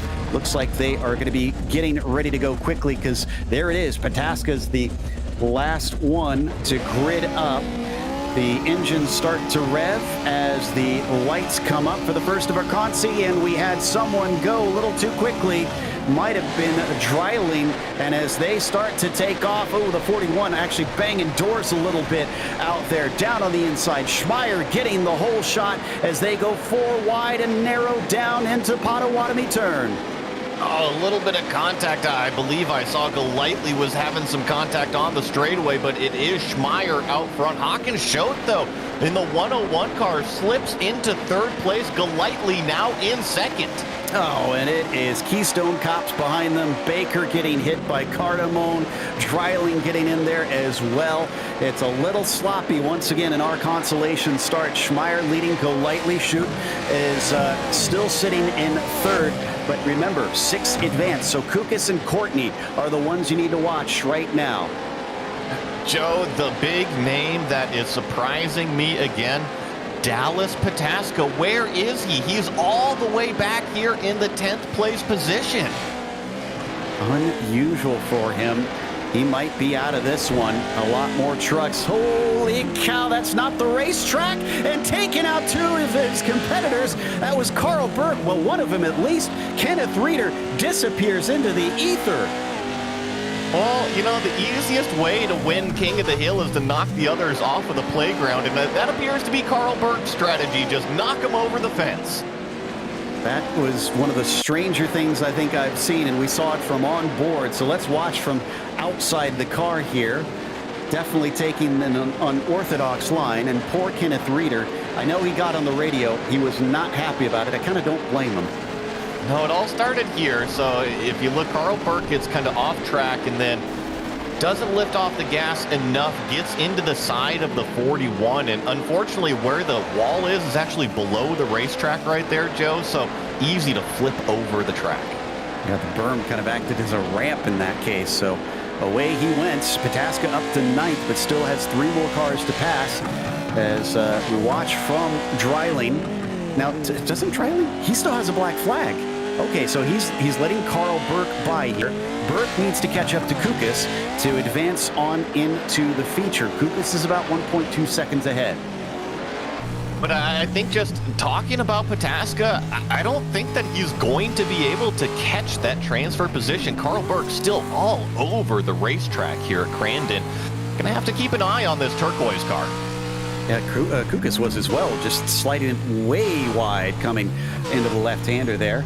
Let's see if they do better down into Cowboy. It's hairpin. A little bit of a look inside from Burke, but nothing doing. Pataska into 8th position now that he's been bumped up by Dreiling going backwards here. Surely Dreiling has to go in. He doesn't have enough laps. He can just hold on and stay out and take a time penalty. And, you know, I want to take back what I said because you're right, with Dreiling falling back through the field, this does give hope for Dallas Pataska right here. The 2 trucks right in front of him, if he's able to pass these 2, he will advance. Heat formats means that it's going to be cutthroat. Drivers will wind up out of this one. Whoa, way out to the outside. Scott Kukas tried to ride the rim. I don't think that's going to work, and it does not. Dallas Pataska is able to get wheel to wheel with him. Pataska now going to have to take the wide side, but he cuts down across. Pataska into 7th. One more position, and he's through. Yeah, and here's this battle. Hakan Schott for 2nd place. I believe he has caught Mike Golightly up here, but look at this, Joe. Consolation, Schmeier, Golightly, Schott, all on the same screen. Yeah, battle for the potential win here in the consolation, the first of our 2 consolations, and it's 4 cars together because they've also got Joseph Holman back there. Oh, and a problem for Hakan Schott. What happened there? I think this is just unfamiliarity with these trucks. You just got to keep the throttle pinned, point the steering wheel straight, and over the whoops, they can get a little bit out of shape, but if you make a correction, that's when it gets worse. He did make the correction, but lifting off the throttle cost him. He falls down to 4th. He might not be as close to the win, but he's still easily within the advancing positions. Maybe just thinking it's better to give up those spots here as we ride on board with Dallas Pataska. Remember, started from dead last in this group, 13th. He's up 6 positions, about to make it 7 if he can pull one over on Carl. He's got a little bit of a tougher challenge on his hands right now. The lap times that Carl Berg and himself are running are nearly identical. Although I say that, and he does put in the fastest lap of the race at a 1:17.94. Carl Berg's, though, is a 1:17.96. So not too much quicker than Carl here in terms of fastest lap, but quick enough that he is a threat. And we do have more laps to try and chase him down. So Dallas Pataska, very good line from him. It looked like coming off of Cowboys, hairpin down the back stretch. It is within 0.5 of a second.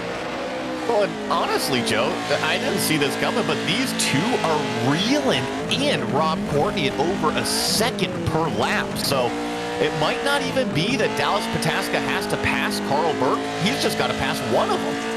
Yeah, Courtney started down in 9th, so he inherited a few positions from all the melee that happened up there. Might not have the overall pace. Gonna have to really push to stay ahead of them. Let's see what this lap looks like between them as Courtney brings it down into Calamity Corner. The 2 behind him chasing hard. This lap for Courtney, an 18.8. Carl Berg, a 17.8. Pataska, 17.7. You're right. Joe, this race, this specific one, needs to be about another 5 or 6 laps longer than what it is, because I'm looking at this accordion effect. Jeff Schmeier, 1:18.4, and like you were just saying, Dallas Pataska, 1:17.7. We're about to have 7 different cars compress into a lead battle. Oh my goodness, this is unbelievable. Golightly and Holman swap positions a little bit, but Golightly still in 2nd place, by the way, so that could also help them be caught by those behind who are eager to try and gain what they can. Pataska, who would like to make it through to the feature as well as maybe get on to the World Cup just for some bragging rights here. Wow, that car hit the corner very, very poorly. They're coming off the barn. These Pro 4 trucks carry so much more speed through turn number 1 and into that loop section. You really have to be careful how you launch the truck over those jumps, because as you're mentioning, that landing can be violent. Certainly like no other style of racing here on iRacing. About the closest you can get is the rallycross, but it's way rougher and a lot more high flying than the rallycross cars. So just its own thing for sure as they come up over the crest towards the left-hander once again. Oh, too much there for Carl Berg. Pataska gets it on a silver platter, although he has to thread the needle coming through that turn. You know, just inches he was able to clear Carl Berg, because Carl was standing on the gas to get back onto the racetrack. So Pataska picks up that 6th place and final transfer spot. But it's not over Carl, I think him being in such a hurry actually helped him out. He's still within range of Dallas Pataska. He could try and become a threat. Speaking of a threat, here comes Holman once again on Go Lightly, taking a nose down to the inside over the tabletop. And as they fly towards Gravel Pit, don't think he's close enough to try a slide. Oh, he over-rotates it, and that is going to make him very, very slow. And just lose a little bit of that momentum into that second place battle as they cross around. Jeff Schmeier and the company will be getting the white flag, 1 lap to go. And I think that front end, I love the paints on the trucks. I think Golightly actually has one of these new Bronco front ends on that Pro 4 truck. I do like how they're getting creative with it. Don't need to go to it, but poor David Baker is going to be a DNF on this one. He hit the wall, unfortunately. And, oh, something's wrong with Holman. Holman's falling down more positions now. Oh, you're right. Yeah, problem with Joseph Holman on the racetrack. Dallas Pataska is able to get up into 5th place, but he's going to have to defend going into the hairpin. See what Holman does. He actually backs off right here. Curious about the number 16 truck. And he's down to the inside. A little bit of an attempt at a pass by Pataska on Rob Courtney. He's caught him enough. He wants to make this extra safe here. Into 4th place he goes. And I went and looked at Holman. He just clipped the berm a little bit. No, fight back from Courtney. I love this. He is not going to give it up easily. And got to be careful if you're Dallas Pataska. Don't get squeezed into the wall out there. He gets so close to the concrete wall, but Rob Courtney now has the inside line going into the gravel pit as Jeff Schmeier, our leader, heads into Calamity Corner. Dog Bear known for its prowess on the ovals. Looks like they're good on dirt as well, as the 30 car takes the win in this consolation race. Go Lightly is 2nd. Hackenshoot will advance from 3rd. Courtney is going to manage 4th over Pataska. Hard to do. Pataska, such a winning driver here in the majors, will get 5th. Burke is the last to advance with that car that looks very worse for wear. And it was, unfortunately, Joseph Homan got the elbowed out of the way coming out of the gravel pit. That was him out of that transfer spot. Your unofficial results here. Schmeier ahead of Go Lightly, Shoot in 3rd as Rob Courtney was 4th. Then it's Pataska 5th and Burke the last to go to the feature there in 6th. Holman right at the very end, couldn't quite get it in there. Takes 7th. Ryan Walker wound up behind in 8th. Scott Kukas 9th and Tom Dreinley last to finish in the lead lap in 10th. From there, David Baker, Kenneth Reeder, and Cardamone were multiple laps down. That takes us to the next B main, the next consolation race. Shelley will start on the pole with Travis Henderson 2nd, Lynn Kinchlow 3rd, and Gary Thomas 4th. Jason Wallet P5, Wolf Dietrich Hoto will be P6. Ernie Ludwig will be 7th. Then it's Gerard Gilbert 8th, Michael Hogg 9th, and Stephen Grabowski 10th. Stuart Elder 9th, Andrew Waring all the way back in 10th, and David Gagaro Jr. in 13th. Some fast drivers starting at the back, and the green flag is already out as we start to accelerate away. Edward Shelley looked like a slow start, but suddenly comes out like a shot and is back up to the top. Meanwhile, a cut underneath there from Grabowski to move into 2nd. Nice run down the inside of Potawatomi turn. Michael Hogg, though, gets into the back of him. He's going to get spun around and then slammed into the side and rolls on his lid. This was an extraordinary start. Literally, Andrew Waring went jumping over trucks on the land rush, and now he's in 3rd place from way back on the grid. He's moved all the way up to 2nd now. Grabowski way too deep. Ludwig gets turned by him. He falls down the order. Gagaro up from last on the grid into 6th in the advancing positions. More bumping and banging. Ahead is Grabowski's a wrecking ball. Oh my goodness, busy in 3rd, 4th, 5th, where the heart of the pack is, but Edward Shelley and Andrew Waring have escaped out of it. This looks a lot more like we tend to expect the short course trucks tend to be, as they fly out of the left-hander onto the run to Cowboy hairpin. Grabowski finally settling in 4th, just behind Lynn Kinchlow there in P3. Yeah, and it is busy here. 3rd, 4th, 5th, all packed into that. Kinchlow, Grabowski, Gargaro Jr., and we got to remember, it's the top 6 that advance, just like what we saw out of that last consolation race. Henderson still in 6th, so he can get through. He's the first to have lost positions. Andrew Waring somehow has gained 10 spots and is running in 2nd place with a shot at the win.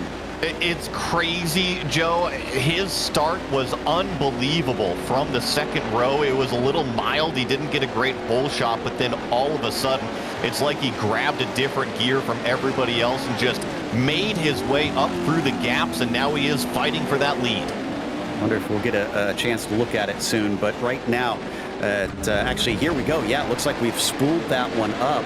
So let's take a look at it. I can't wait to see this. Jumping over a truck is not unheard of. Holy cow, he really did. That is iRacing highlight material for sure. I told you, it was unbelievable. Then the outside around turn 1, then the seas parted here a little bit in turn 2, up into 3rd place, and then out of the gravel pit, he snagged 2nd. I mean, just an amazing start from Andrew Waring, especially after that packet loss earlier. My goodness, Grabowski just slammed into the side of Gagaro Jr. again. Look at that. Unbelievable stuff from Andrew Waring, the onboard. Just showing how crazy of a move that was. And partly luck, but man, keeping his foot in it definitely saved his bacon on that one. And Edward Shelley is going to have a hard time keeping Waring behind. This is out the back of Travis Henderson's truck as we now take a look at that 6th place battle. He's got a nice gap to 7th place Ernie Ludwig, so even though we have these 3 or 4 trucks battling for what would be 4th place, Travis Henderson, that white truck, is safe in the transfer spot. Oh, look at Grabowski sliding through. Wow, and that was actually a smooth move from the 929. I thought he was going to go a little deep on that one, but he moves into 4th, slipping underneath Gagaro Jr. Just going to be nonstop action, and look at this. The track really starting to get rutted up in the Pro 2s. We just kind of started to see the groove form. Well, officially, we will get that blue groove when it comes to the feature. Yeah, they're going to be putting a lot of rubber down in these ones as we watch from on board. Travis Henderson looking ahead. He knows that this has been a bit wild in front of him. I wonder if he's trying to play it cool, hoping that they take each other out and he gets 2 for 1. That's a good point, because if you remember him fighting his teammate in that heat, he kind of approached it the same way as Andrew Waring, not approaching it the same way. Full-on attack of the number 34, Edward Shelley, as we head off into the gravel pit. Thinks about it. He gets very close to making contact with him, but manages to stay out of it and doesn't have the grip. Henderson almost lost his 6th place to Ludwig because he had a bad bounce.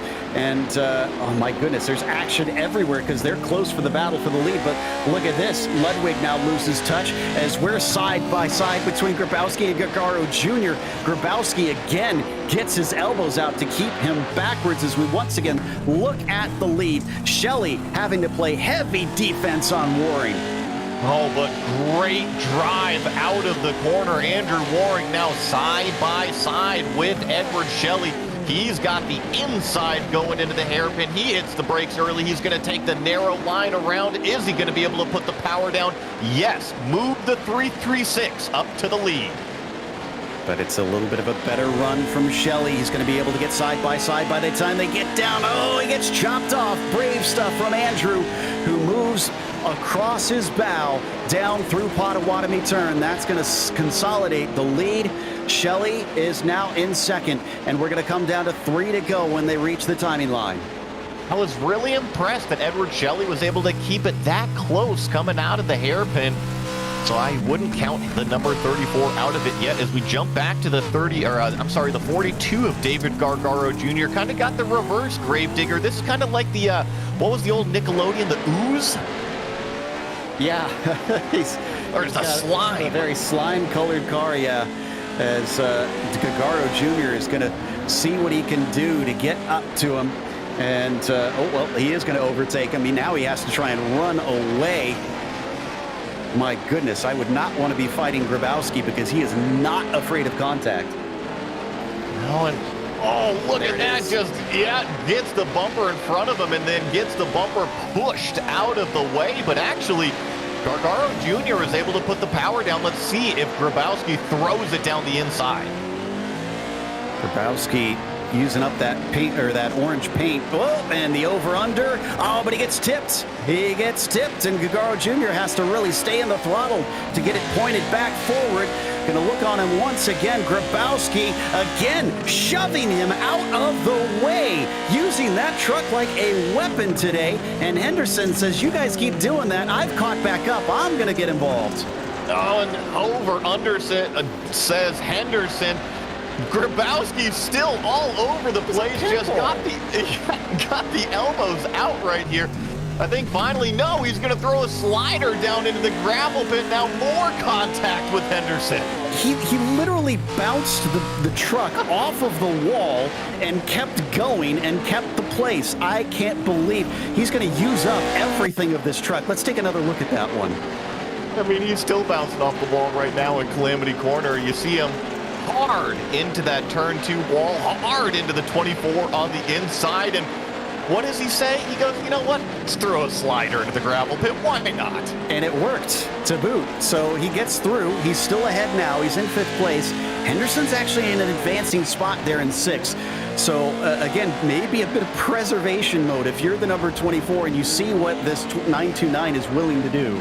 I think so, but I think the 24 is kind of enjoying himself as well. He just gave a big shove to Grabowski, so if he says, if you want to get your elbows out, sure, I can push back a little bit.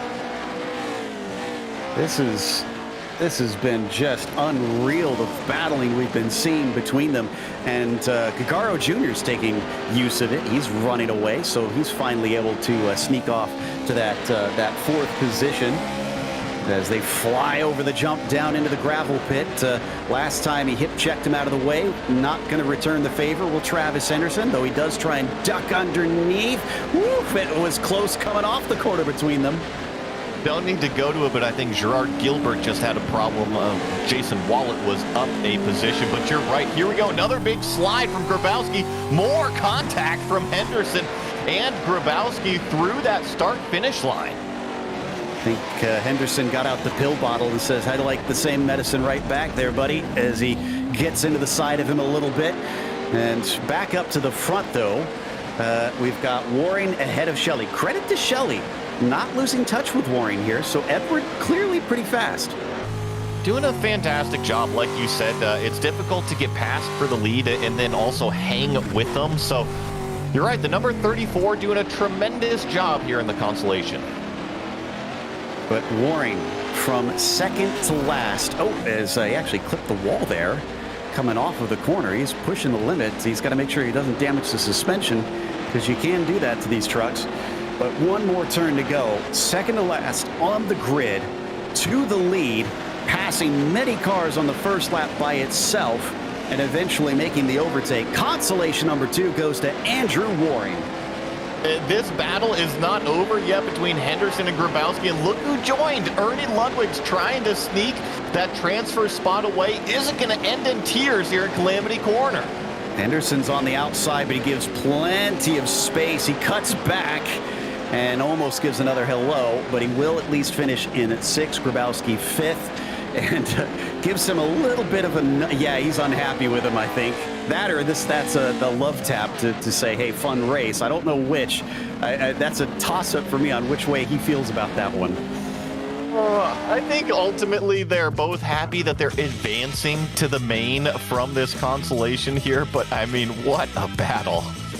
Waring takes the win over Edward Shelley. Lynn Kinchlow, perhaps the quietest third of anybody there. David Gagaro Jr. was 4th, and Stephen Grabowski using up his car and then some to finish 5th. Henderson, the last to advance from 6th place there. He started 2nd, so that's got to be really frustrating. Ernie Ludwig was 7th, Gary Thomas was 8th, and Jason Wallet 9th, and it was Gerard Gilbert in 10th. Although wound up 11th. Hogg, the last one to see the checkered flag, in 12th, as Elder was 5 laps down in 13th.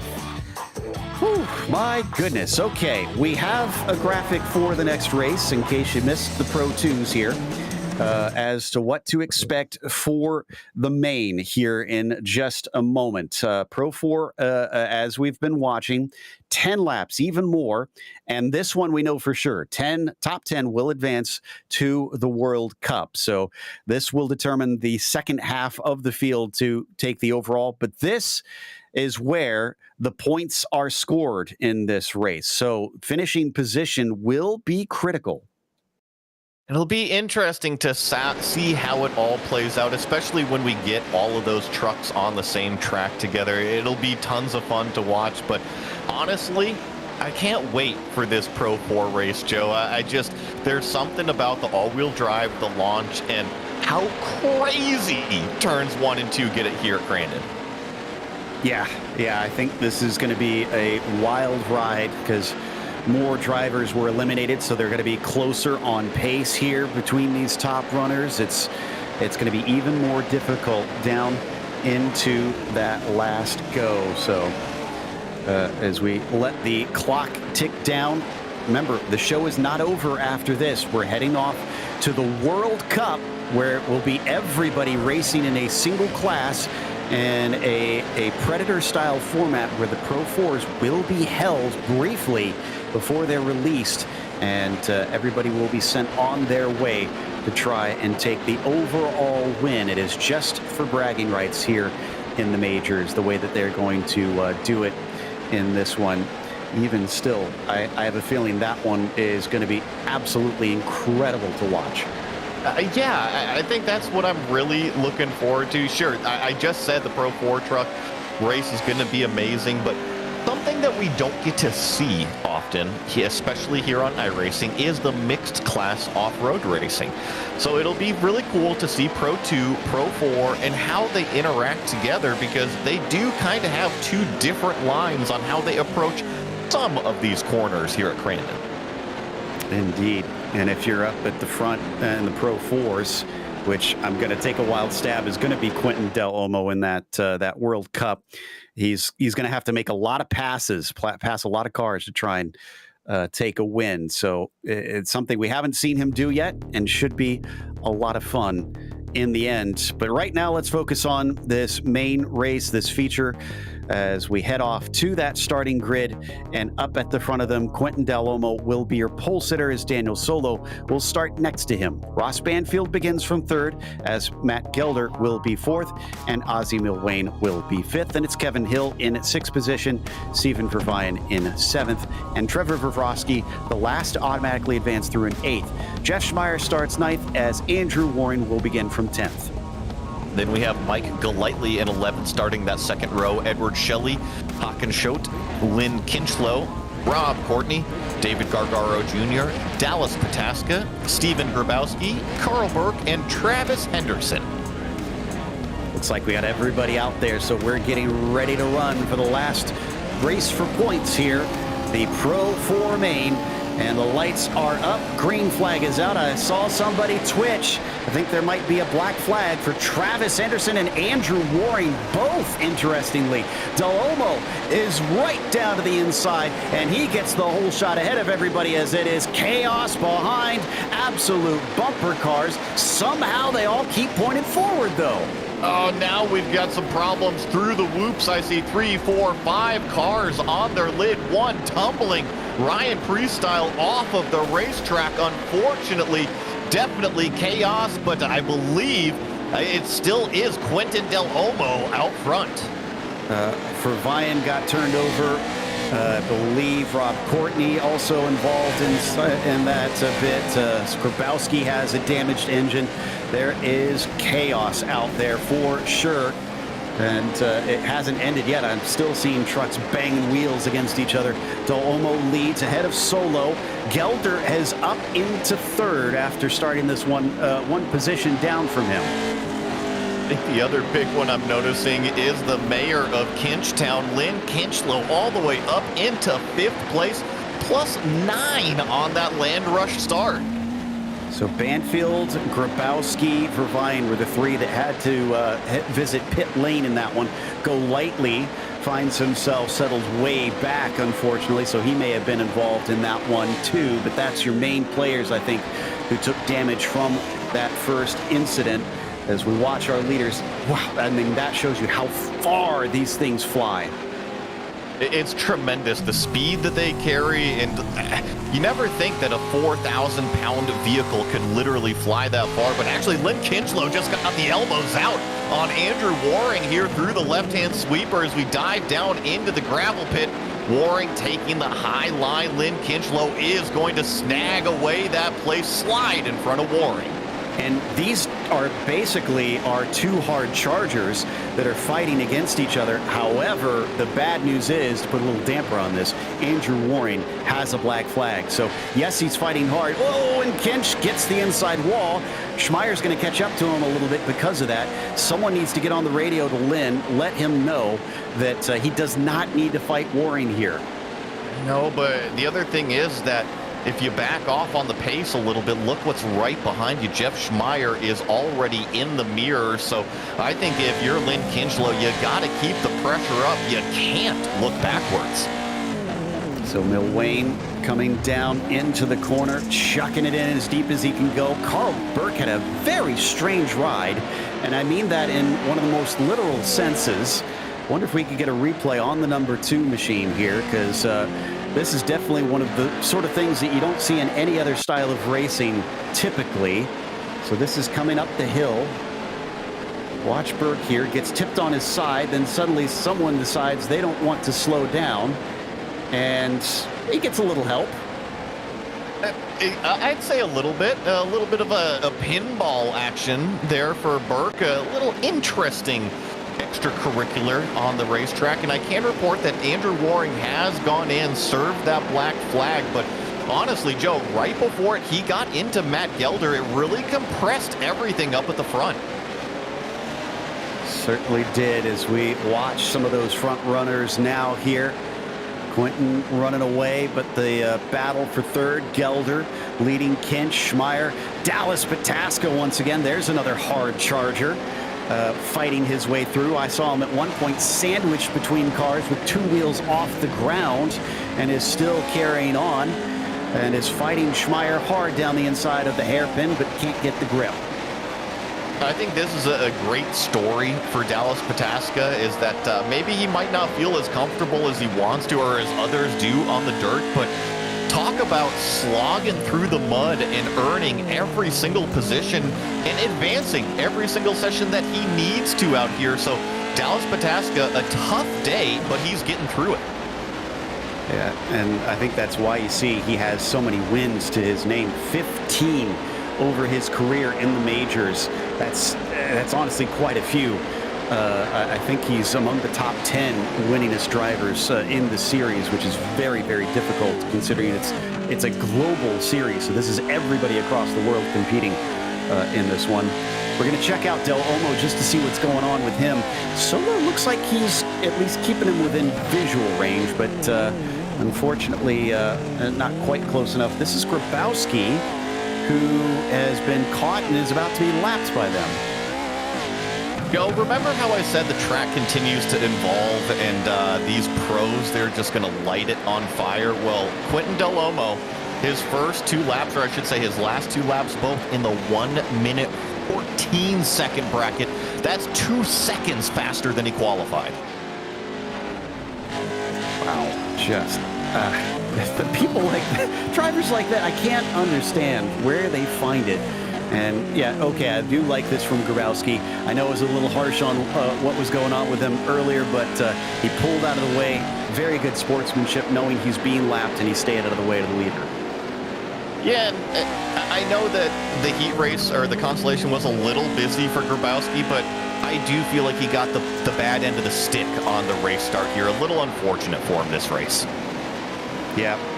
So he's doing what he can to try and just run it to the finish. He knows this is the point-scoring race, so he's going to stick with it and try to gather up what he can. Kevin Hill gathering up the truck down the inside of the 101 of Hockenschut. And as they continue on wheel to wheel out of it, looks like Hocken going to be able to pull ahead of Kevin Hill behind him. Oh no, Shelley just blew his engine. Shelley is out of this race. Well, unfortunate. It is. These things do have 6 gears. The Pro 2s only have 3 gears. So if you grab too many gears on downshifts, or if you just overheat the thing from too many revs, that can happen. That is just gutting to see. We're going to watch it from on board. Listen. There it goes. And just a pitiful view as everybody just sails away from him. Ooh, 44 of Kinchlow, more action on the racetrack. He is just involved in the thick of things right now, whether it's attacking Jeff Schmeier right ahead of him and, oh no, is this Dallas Pataska? He lost control on the rebound. The car landed wrong and spun around on him. The 31, this was all on his own. Watch this.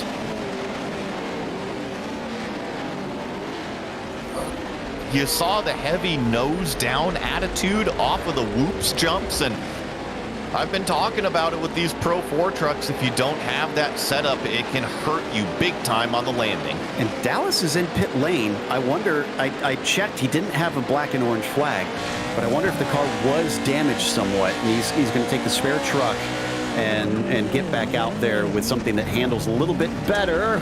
Handling it down into the hairpin once again. Here we go with Kinch in fifth, being chased by Gagaro Jr. and Vavrovsky behind. Nice little battle here for what is going to be a pretty good finishing spot here inside the top 5. Go through the whoops one more time, see if anybody lands pretty funky. They all get a nice drive through the sweeping left-hand turn 2. And how about Matt Gelder as well? Sitting up there in third position, he gained 1. We saw him kind of take a bit of a somewhat lucky win, but I'd still say he did what he had to earn it, and is now carrying on with a potential podium here with many fast drivers behind. Schmeier, Kinch, Gagaro Jr., Vavrovsky, those are all guys that certainly should have the pace to try and challenge for a top 3. And I think the key point is that he's got a little bit of a gap back there. So as we see Gargaro Jr. really battle it out, I believe this is Ozzie Milwayne. Trevor Vavrovsky in the 42 that he's battling with side by side here. But I think jumping back to Matt Gelder, he's holding a good pace. Getting pinched up to the outside a little bit here. Gagaro Jr. Whoa, almost goes into the side of Kinch, and then gets balked on the exit by Vavrovsky, sliding in front of him. Ooh, gets a good launch though. Here we go. He's down to the inside. He's got the nose ahead, pinched to the bottom. He loses a little bit of momentum here, and Gagaro Jr. is going to have to give way eventually to Vavrovsky. Yeah, but Vavrovsky landed really hard on that. It's going to open the door back up as we jump on board with Jeff Schmeier, looking ahead right at Matt Gelder for that third place position. This is the perfect time, Joe. These 5 cars, just a hard battle. And Gagaro Jr. with a slider. Oh, up and over the top. Kinch doesn't quite pull the same move that his cohort did, and he gets turned around because of it. Thankfully, everybody's still on the rubber. That was a tough break for Lynn Kinchlow here. We're going to get a GSRC replay. Things get checked up right in front of him over the jump, and he's got nowhere to go. Can't hit the brakes in the air. Yeah, I know we mentioned monster trucks earlier. Unfortunately, these can't quite do that. So he suffers for it and falls down a number of positions. Does fall down, and I was watching him. We got to look at it. The 9th place car, he is on a comeback charge, and with 3 laps to go, he is in striking distance here to get some more points. Look at this. Andrew Waring, after a black flag, inside the top 10. Mighty impressive. Still on the lead lap as well. So doing a fantastic job as he fights hard with Kinch, and Hockenschutz is able to get by both of them. We're going to watch from on board Kinch here, sliding the long way around, up past the barn, all the way up to the wall. The Norwegian giving him just enough space there on the outside. Now it's going to be who's later on the brakes and carries the speed around. Oh, too late there for Lynn Kinchlow. Cuts back underneath, takes the run, has just enough. It carries on. Wow, look at that run from Kinchlow. Now he's got to go around the outside of Calamity Corner, which is really where you don't want to be. And Hockenschutz just slides right in front of Kinch with a nice defense. So keeps him at bay, and Warring's enjoying that because there you can see him running away as we ride on board now with Vavrovsky as he's chasing Jeff Schmeier. Teammates battling behind them. No Wayne and Hill for 7th position. And that being that Evolve Sim Sports. Oh my goodness, who was that? Was that Vervayan? And that was a lap down car actually, so that wasn't even for position. No, unfortunately it wasn't. That was Steven Vervayan just getting in a little bit hot into the hairpin. Thankfully, it didn't affect the battle at all as we ride on board now. This is David Gargaro Jr. He's still trying to get that final podium spot. Curious what the podium stats are for Matt Gelder here. He's been in the series for quite some time, and I'll have to check and see where he is right now in a second in terms of overall starts and top 5 finishes. But this is your leader, Quentin, now 8 seconds ahead here on the final lap. And once again, time flies with these races. I was just going to say it. It doesn't help, though, with a driver like Quentin Delhomme putting 9 seconds on Daniel Solo, who has 17 seconds on Matt Gelder. I mean, this driver is truly in a league of his own here. Yeah, and he comes off of that left-hander towards the gravel pit. He's had control all day long, every race he's been in.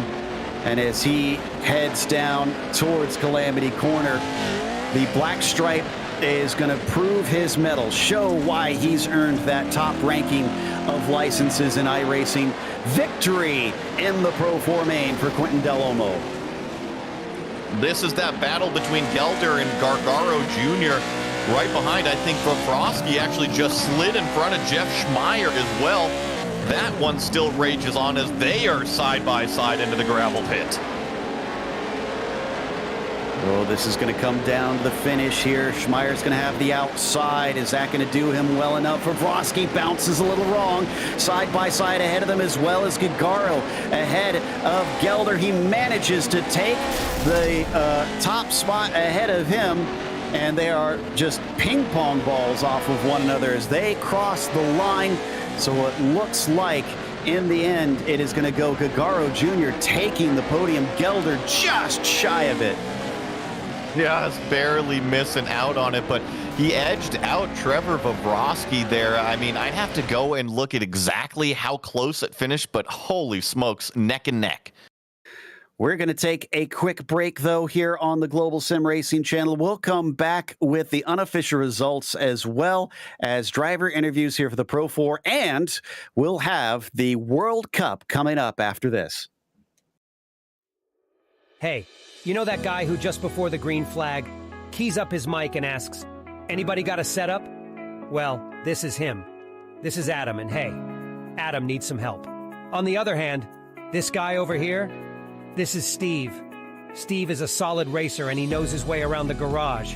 Steve's problem is time. With a job and a family, he can't find enough time to build competitive setups and to race as often as he likes. But as luck would have it, Steve knows a secret.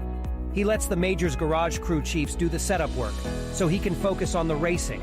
At majorsgarage.com, Steve can get setups for over 60 cars on the iRacing service. So no matter what series he wants to jump into, he is covered. Somebody, anybody, really should tell Adam. See you at the garage. Racing isn't easy, but experiencing it is.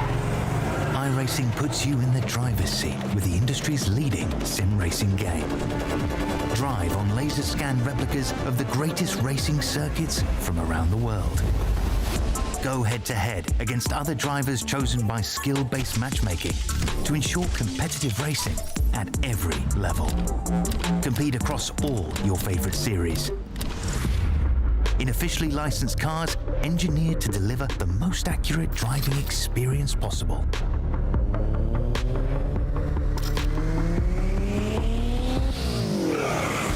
Join a race or host your own with players from across the globe. Race against the computer or in a league with friends. Feel the thrill behind the wheel. Visit iRacing.com.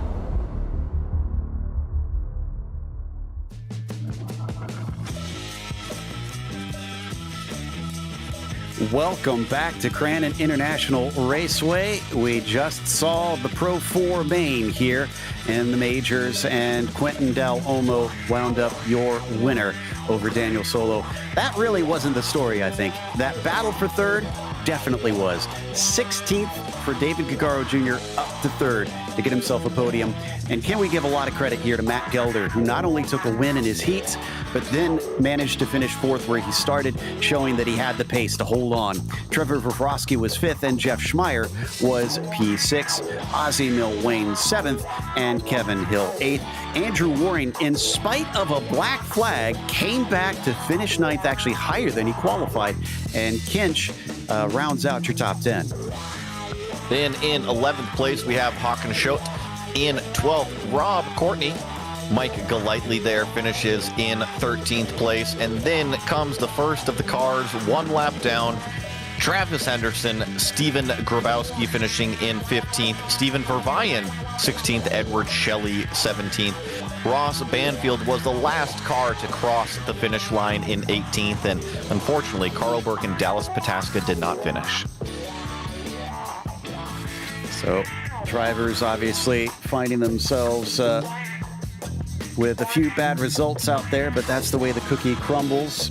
And again, we will have more racing coming up soon. We're hoping to get to chat with some of our drivers up at the top here, or honestly, any of them. Right now, we've got an empty waiting room. We'll see if anybody populates it here in a moment. Now, same format we'll see in a bit once we get to that, where it'll be 10 laps, but except we'll have both classes of trucks racing. So those Pro 2s you saw earlier are going to return, and looks like we might actually get to talk to Matt Gelder here. And I had my questions about some of his stats, so maybe we'll get some of them answered in just a moment as we pull him in. Matt, congratulations, both a heat win and a fourth place overall in the main. Fantastic stuff. I'd say you proved your worth, but is that your best finish ever here in the majors? I've got a couple of second finishes, but for the heat win, that's the first time I've ever won, period, in the majors. So that one's a little special, especially being on the dirt. Little disappointed. I know I got snuck around there at the last corner. I was kind of hoping that I would hit the podium, but fourth, I'm really happy with points. Yeah, I can only imagine that's really going to be helpful on that one. When you found yourself in the lead in that heat race, what was going through your head? Did the nerves start to take over, or were you calm? No, I was more focused on just driving the line, and then all of the guys in Discord are like, "Hey, Andrew's missing," and then we saw the packet lost, and they're like, "Just drive your lines, and then don't worry about anybody behind you." So I just ran the rest of the race, just wasn't focused on anybody, and then yeah, it was over. I was like, "Oh, okay, it's over. Cool."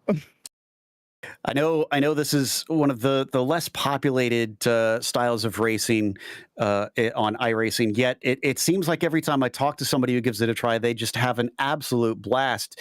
Do you think you're going to maybe do a bit more of the off-road trucks after this? I try to dabble in the dirt as much as possible. I like the trucks. I love the rallycross. It's stuff that if I'm totally bored on trying to figure out something to do, dirt is the thing that I always go to. It's more fun to play in the dirt than sometimes playing on asphalt. So yeah, it's always fun to get dirty. And I believe next round we're also going to be in another very niche series, heading over to the Australian supercars. You going to be with us for that? Yeah, I'll be with the supercars.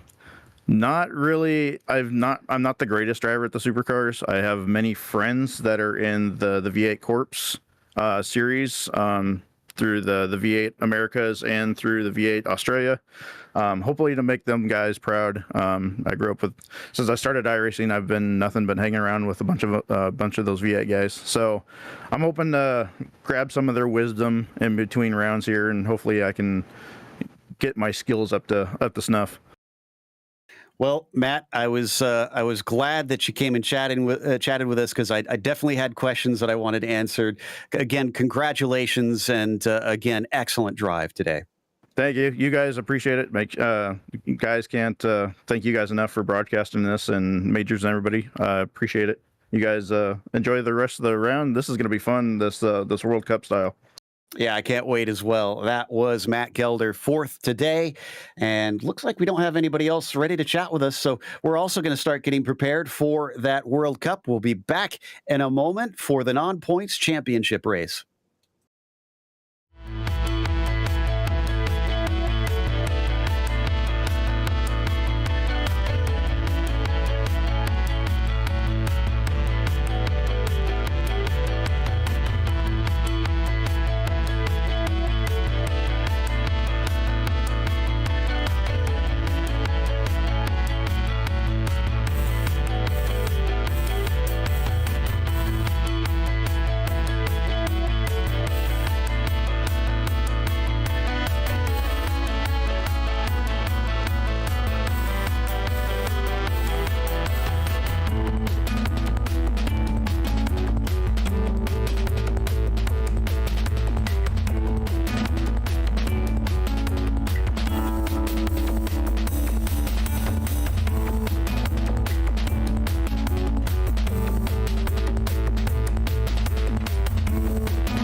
Hey, you know that guy who just before the green flag keys up his mic and asks, "Anybody got a setup?"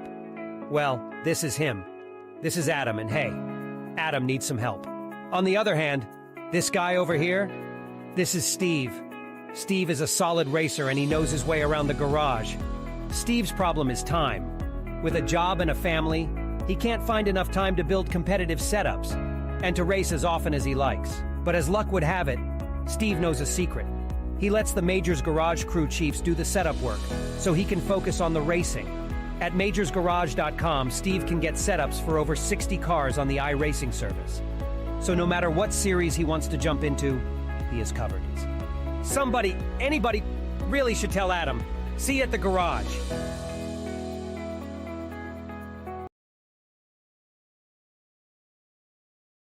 Welcome back to Crandon International Raceway. It is time for the big show. While it might not be for points, this is where the bragging rights will really come in. And the World Cup will see both Pro 2 and Pro 4 classes live at the same time. Now, it will be 10 laps. There will be no points scored, as I said, and they have one spare car, as always. The big thing is to know that they will stagger the start. The Pro 2s will be released first, then the Pro 4s will be released next to be on their way. So, drivers will find themselves having to fight through if you are a Pro 4 and push hard if you want the win to try and take the overall victory. Before we get to the racing, though, we do want to remind you about our sponsor. Make sure and check out the Majors Garage, home of free Baseline Plus setups. Get help from any of the garage coaches 24/7. Sign up now for awesome, affordable monthly subscriptions, telemetry, coaching, and more by simply clicking on our link in the description below. Also, if you use our special discount code MajorsGSRC, you'll get 10% off. And, of course, one more reminder about our charity. If you want to help donate to Cure LGMD2I Foundation, we've got a link in the description below. Again, a huge thank you to the community for making that our charity for this one. They raise money for various charities each and every race, and it's always a huge help as we are in the qualifying already for this one. So drivers will have to qualify once again, same deal as before. 4 laps to try and set themselves a clean one, a fast time. And obviously they will be gridded according to class. So the 4s will be gridded behind the 2s out there on the land rush start, which they still will have here. Right now we're watching Travis Henderson, who's going to be among our first to set a time. Jumping down into the gravel pit. This is one of the Pro 2 model trucks, so the 2-wheel drive version. They tend to wag the tail a little bit more, kind of over-rotate. That's where you see the momentum stall out in these Pro 2 trucks versus the Pro 4s with their all-wheel drive really can just kind of put their foot down, stand on the gas, and drive right through it. Those little mistakes that we're seeing out of Travis Henderson, they're very crucial in those Pro 2s. Well, that was critical because he clipped the wall, and that discounts the lap. You're not allowed to do that. So that one was deleted. Go Lightly will now be the first to set a time then at an 18.9. So racing in the Pro 4s, he's the first to set one. Mill Wayne going to race in the Pro 2s. Don't blame him for that one. He's up against Del Olmo if he's in the Pro 4s, and Quentin is on the overall pole for those. Well, and that's what I was going to say. If you're a competitor here in the majors, how do you play this? Because you've got Quentin Del Olmo in those Pro 4s. You know he's going to put down a scorching time. Do you go in the Pro 2s thinking you might have a couple seconds to spare there versus clawing back from that Pro 4 time? I don't blame Matt Gilder on this one. He decided to go for the Pro 4s. That's where he had a great finish there just moments ago. He hasn't set a time yet. Looks like Mill Wayne still second is solo. Jumps into 3rd overall, but 2nd in class. And we won't be talking about these classes much longer here once we get to the green flag. But for now, will be important for starting position since they will be separated. And a couple of these drivers, I'm pretty surprised. I'm not surprised to see Ozzy Mill Wayne in the Pro 2, but I am surprised to see him put down a 117.3 so far in terms of his fast lap. That is pretty screaming for one of these Pro 2 trucks. That's 2nd overall. Yeah, so he's about 0.8 off of Quentin Del Olmo, and is looking mighty fast out here as Mill Wayne takes it up past the barn once again. He's got 3 more laps worth to go, and I think, yeah, he should have enough time for that here if he stays out on course and carries on. Banfield behind him is another, it looks like 6 to 7 tenths behind Ozzy Mill Wayne. So yeah, Ozzy's really flying solo on his second lap right now, I think. Let's see if he can manage to top the 114 as we watch Banfield. I think that Ozzy's actually setting this lap up right here. Yeah, 120 as he crossed the line for that timed lap, but he start finish all the way driver's right, really maximizing that turn in through that S section. Try to really begin this lap on a good foot. Henderson finally got a second lap in, but he's still down 6th in class. As he crosses, he's 11th overall. He does improve 5th overall. Okay, that's a little bit more representative of what we've seen of Henderson, and 3rd in the Pro 2, so that helps him out a ton. And this 3rd flying lap for Ozzy Milwayne. Fortunately, our timing and scoring is a bit wonky and hasn't been showing us accurate sectors, so we won't really know how quick he is until he gets to the line. Jump over these whoops. I know the landing is still hard in the Pro 2s, but the Pro 4s, I mentioned it, land way harder over those whoops. Carry the speed, really roll that momentum through this section of the racetrack. And I think in these Pro 2 trucks, the gravel pit is just so tricky. Don't over-rotate the thing. Coming up towards the jump, sends it over as he tries to chuck it in as hard as he can now. Down towards Calamity Corner. Is this going to be an improvement? No, he's about a 10th off, just shy, but he is still on pole, and Ross Banfield still has laps that he can use. Yeah, I'm not sure if Ross Banfield quite has the pace to go up there and catch Ozzy Milwayne as we're watching Jeff Schmeier in the Dog Bear entry here. This is the number 30 truck. Oh, and unfortunately, he clipped that inside wall in turn number 1. I'm surprised we haven't seen more of that today, honestly. Yeah, I guess this is where it's all down to whoever finishes first, so everybody's leaving nothing on the line, unfortunately. Watch from Solo here, who looks like he's finishing up his lap. Can he at least get second overall? No, he's setting up a hot lap. One last one to go here to try and take second overall, just mostly for the ego boost. Ross Banfield through the hairpin. I'm checking. Ross actually has enough time to do another lap. Was a little bit scruffy through the hairpin there in his Pro 2 truck, so have to see if he's able to complete this one and if he's going to have time to do another. To tell you how much Matt Gelder outperformed himself, he's actually 6th right now, but 12th overall in his qualifying. So lacking a little bit of raw pace, but we've seen he races extremely well, keeping it out of trouble and fighting hard if he does get the track position. Last lap for Gelder does not improve for him. Solo going to continue to follow him here as he flies past the barn for the final time. Just enough to be able to set this last lap for him. Has to beat a 17.393, and his best is a 17.8. See if he is going to be able to do that through the gravel pit. You see these Pro 4 trucks huck it in there. They can literally have opposite lock, pretty much pointing the wrong way into the gravel pit, but stand on the gas and eventually it'll get there. Standing on that power indeed as he crosses the line. It is going to be a 17.5. That is 2/10 shy of Milwayne's time. So he's going to be beat by a Pro 2 driver. Daniel's not going to be happy about that, but still pleased with second in his class next to Dal Olmo. Here is Ross Banfield, currently on his final flying lap and sitting second in his class. 4th overall, another driver that went too far inside. That's it for his quali. And then got familiar with the infield tractor tire as it bites back. Yep, and unfortunately, that will roll him over. So it may have just been having a little bit of fun. That's everybody in our qualifying. So let's go through our starting order. This is it. No heats. Everything goes to this.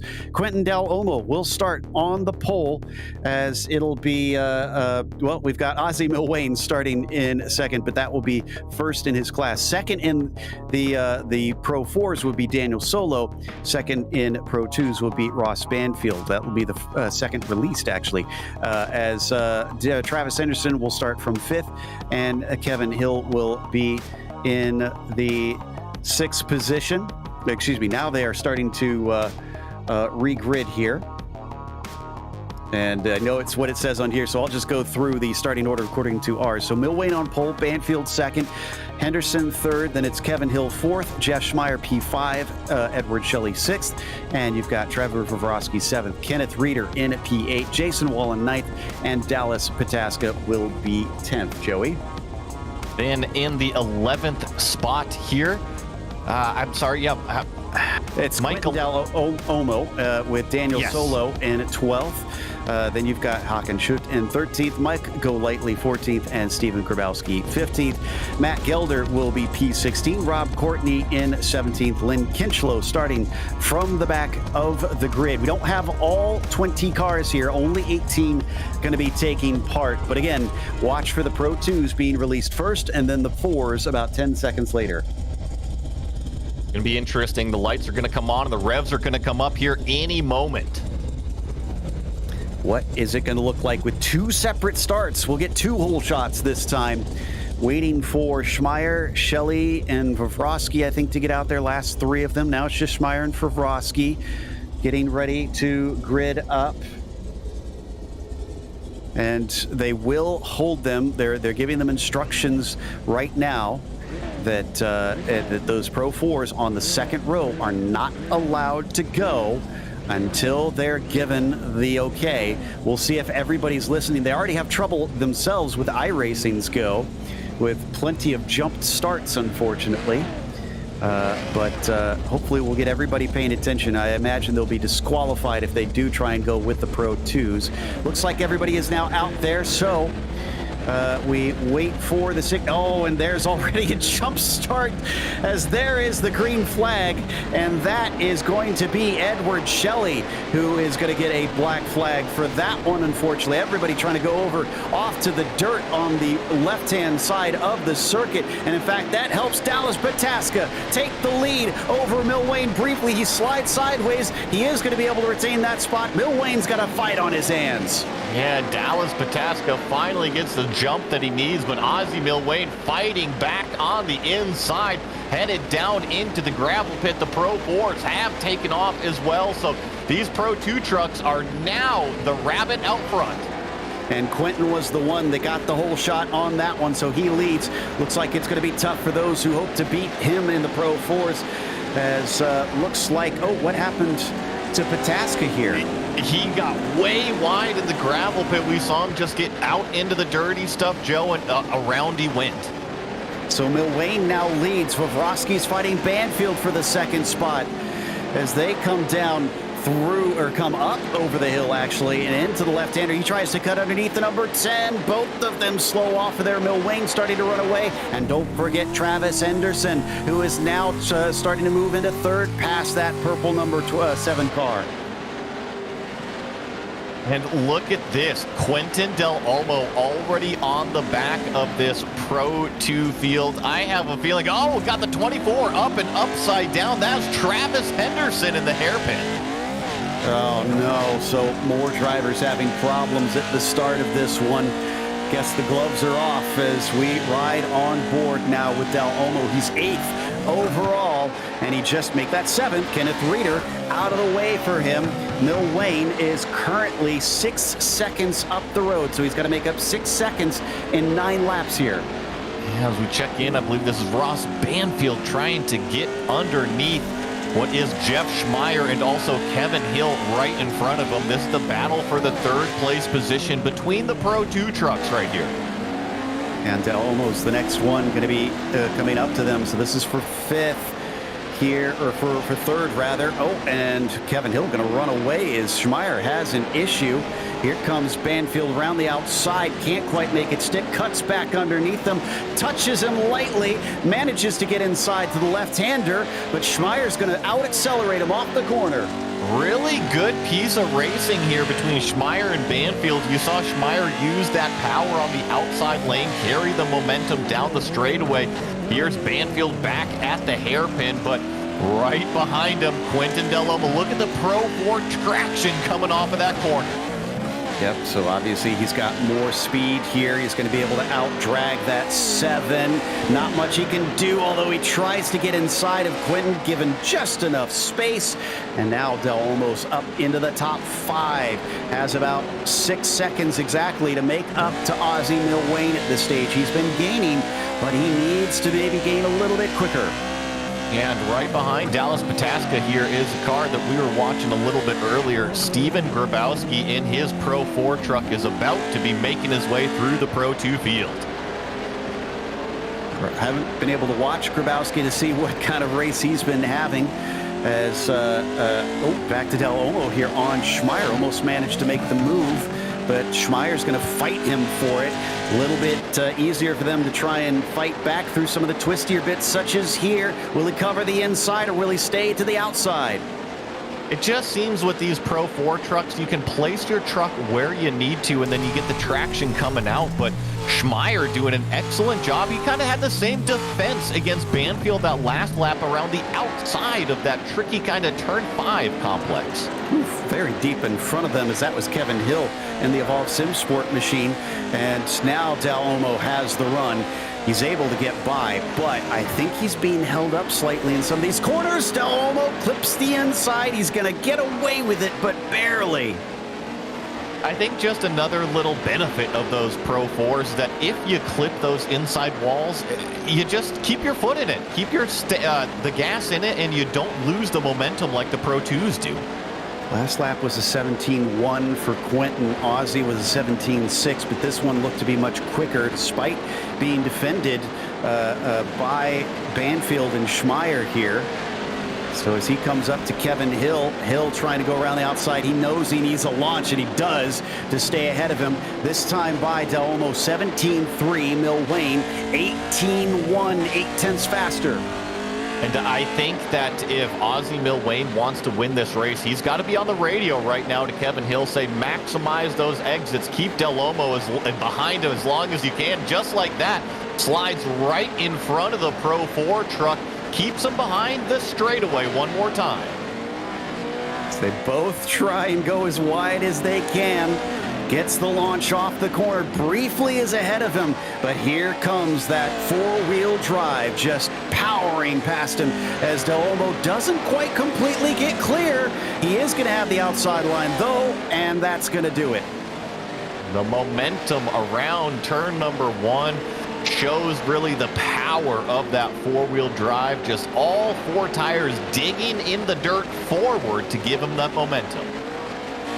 Milwayne still leading this, but by about 4.8 seconds now. Oh, Hill thinks about trying to take the spot right back into the gravel pit, but didn't have enough of a slide job to get in front of him. Not quite close enough here, and going to be curious. What is the pace now that Del Olmo is in the clean air, a 1:17.7, but you look at our leader, Ozzie Milwayne, an identical lap time, so Ozzie doing a fantastic job. Matched him. That was impressive. Vavrovsky's up next, about 2 seconds up the road. Also want to give some love to Vavrovsky for his paint scheme. Love that old Toyota style paint that he's got on it. Oh, but he over-rotated there. That's going to cost him some time. But this harkens back to what we were talking about before we came live, the stadium trucks of the 80s and 90s. Yeah, totally. And I wholeheartedly agree with you. I love that old TRD paint. Even maybe classic Ivan Stewart, dare I say? I think that's probably what it's in reference to, honestly. But good shout out there, Joey.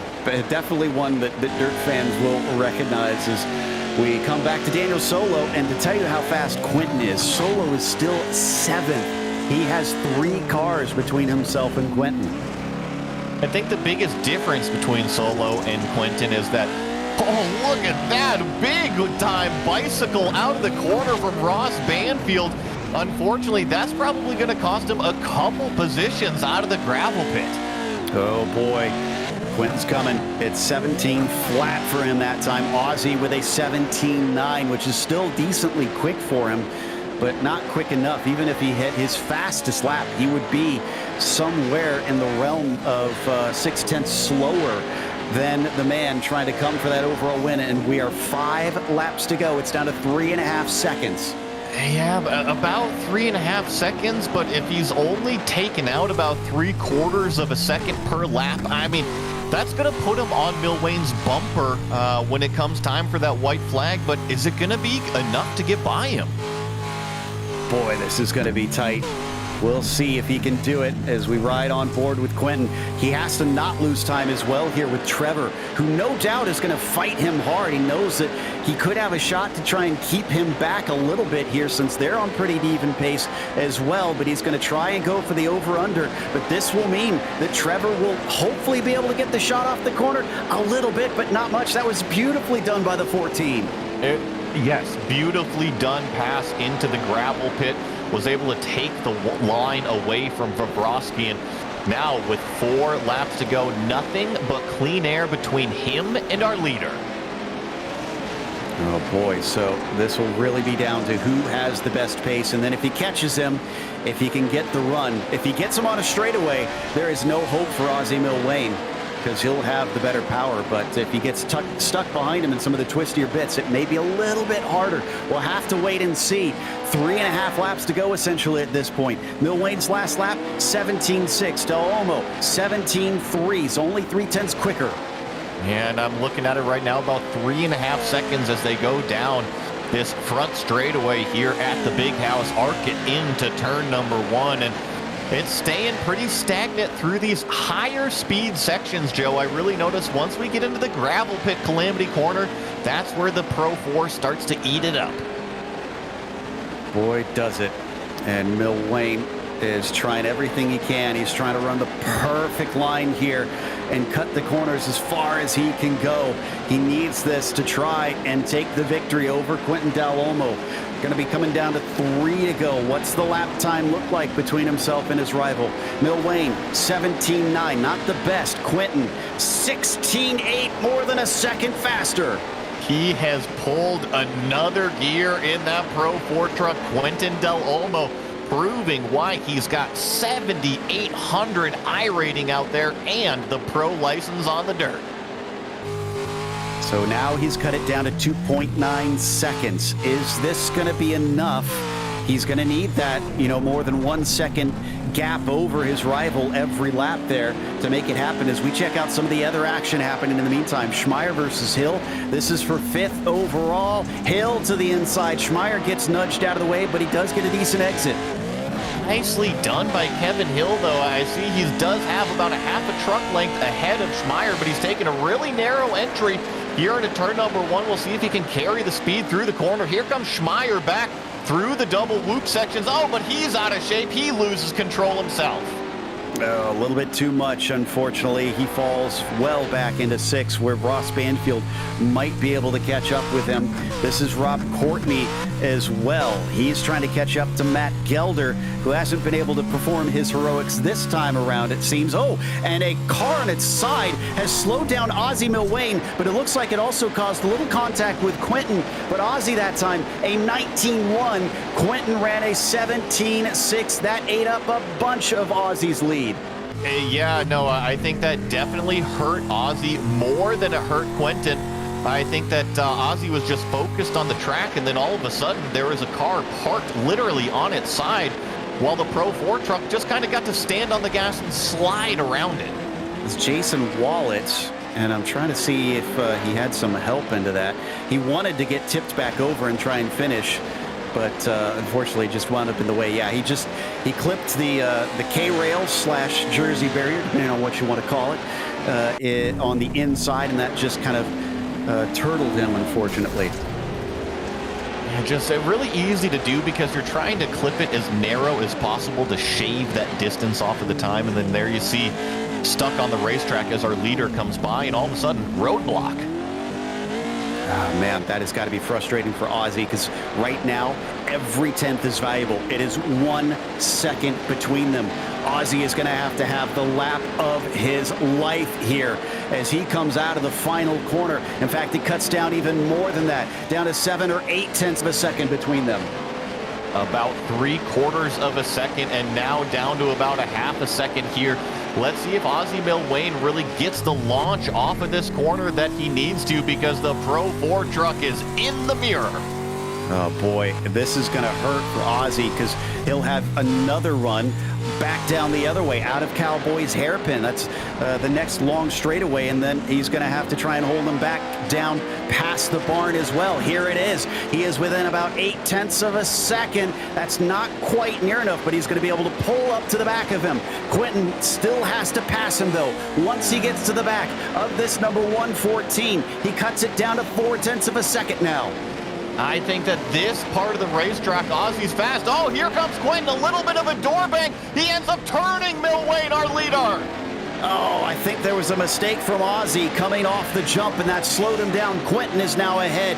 He does not redress the position. He seems to think it's fair, so Quentin is going to pull ahead now with 2 corners to go. The number 14 is getting on the radio. I thought he was going to try and say something, but couldn't quite make it out as Quentin takes the victory in the World Cup. What a finish. Ozzie Milwayne will finish second. Trevor Vavrovsky in his Pro 2 comes across in 3rd place. And then 4th goes to Solo, 5 seconds behind Del Olmo. How about Schmeier and Banfield here in 5th and 6th? Excellent run from them. So the rest of the drivers now coming across the line here. A couple of them banging doors as Go Lightly and Shelley are still fighting for a top 10 there. Looks like Shelley will win out on that one. We're going to take a quick break. We'll be back with the unofficial results as well as driver interviews, so stick around. Hey, you know that guy who just before the green flag keys up his mic and asks, "Anybody got a setup?" Well, this is him. This is Adam, and hey, Adam needs some help. On the other hand, this guy over here, this is Steve. Steve is a solid racer, and he knows his way around the garage. Steve's problem is time. With a job and a family, he can't find enough time to build competitive setups and to race as often as he likes. But as luck would have it, Steve knows a secret. He lets the Majors Garage crew chiefs do the setup work so he can focus on the racing. At majorsgarage.com, Steve can get setups for over 60 cars on the iRacing service. So no matter what series he wants to jump into, he is covered. Somebody, anybody, really should tell Adam. See you at the garage. Racing isn't easy, but experiencing it is. iRacing puts you in the driver's seat with the industry's leading sim racing game. Drive on laser scan replicas of the greatest racing circuits from around the world. Go head-to-head against other drivers chosen by skill-based matchmaking to ensure competitive racing at every level. Compete across all your favorite series. In officially licensed cars, engineered to deliver the most accurate driving experience possible.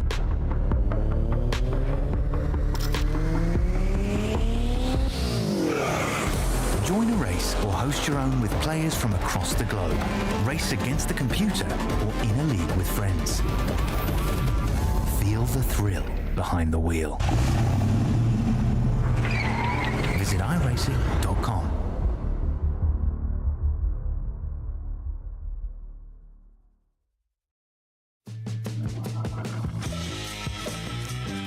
Welcome back to Crandon International Raceway, where the World Cup Majors sees Quentin Del Olmo take the win by about a second over Ozzie Milwayne. And that is Pro 4 versus Pro 2 there. Remember, this is for overall that they were fighting for. And it came down to a little bit of contact, but it looked like Quentin did have a good opportunity to take that win anyways. But Ozzie put on a fantastic fight to hold on. Overall podium goes to Trevor Vavrovsky in 3rd. Daniel Solo was behind him by a little bit, just a couple seconds. He finished 4th as Jeff Schmeier was 5th and Ross Banfield in 6th. Stephen Grabowski finished in 7th position. Håkan Schut was in 8th. Then Edward Shelley 9th and Mike Go Lightly rounds out your top 10. Then in 11th overall, Matt Gelder in that number 69 truck. Rob Courtney 12th. And then Lynn Kinchlow, our last car on the lead lap here in 13th place. Unfortunately, Travis Henderson, one lap down, did cross the line and finish the race. Everybody else, Kevin Hill, Jason Wallet, Dallas Pataska, and Kenneth Reeder, did not finish today's race. Bit of a shame to see, but we kind of figured it would be elbows out there in this last one with nothing on the line but ego. So still, we got a fantastic race.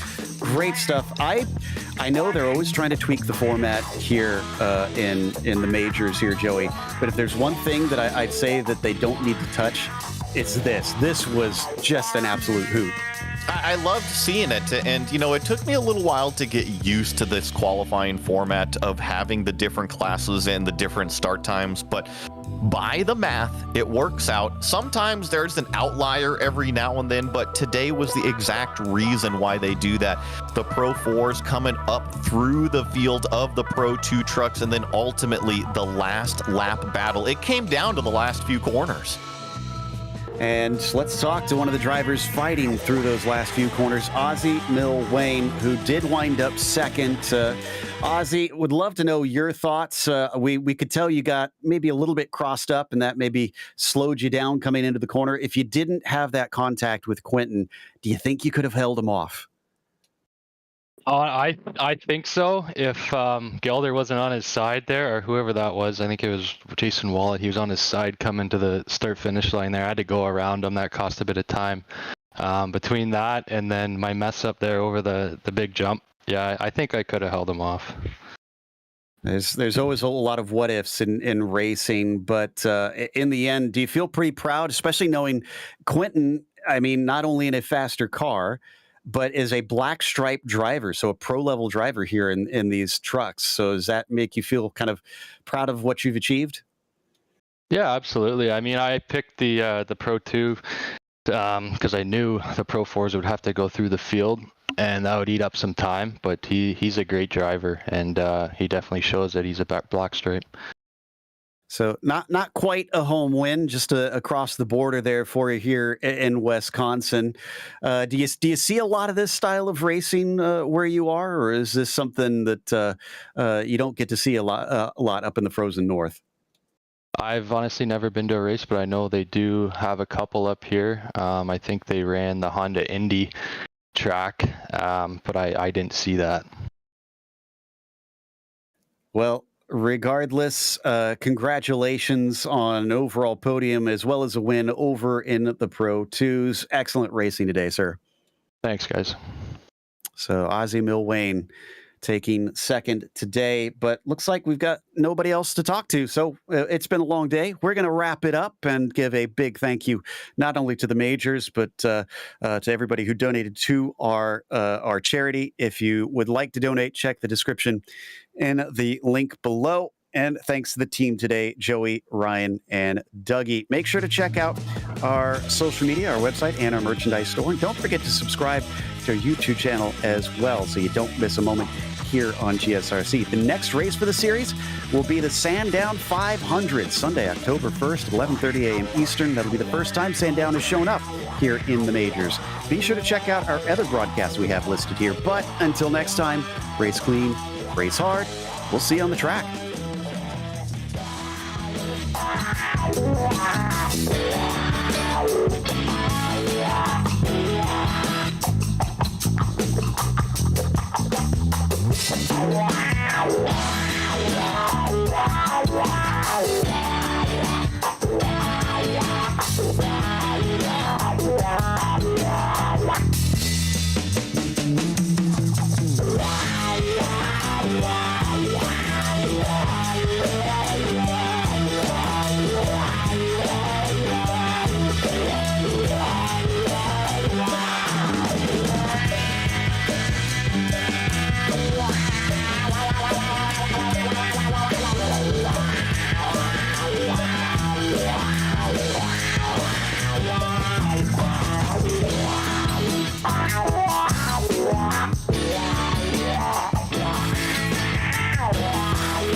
Wow.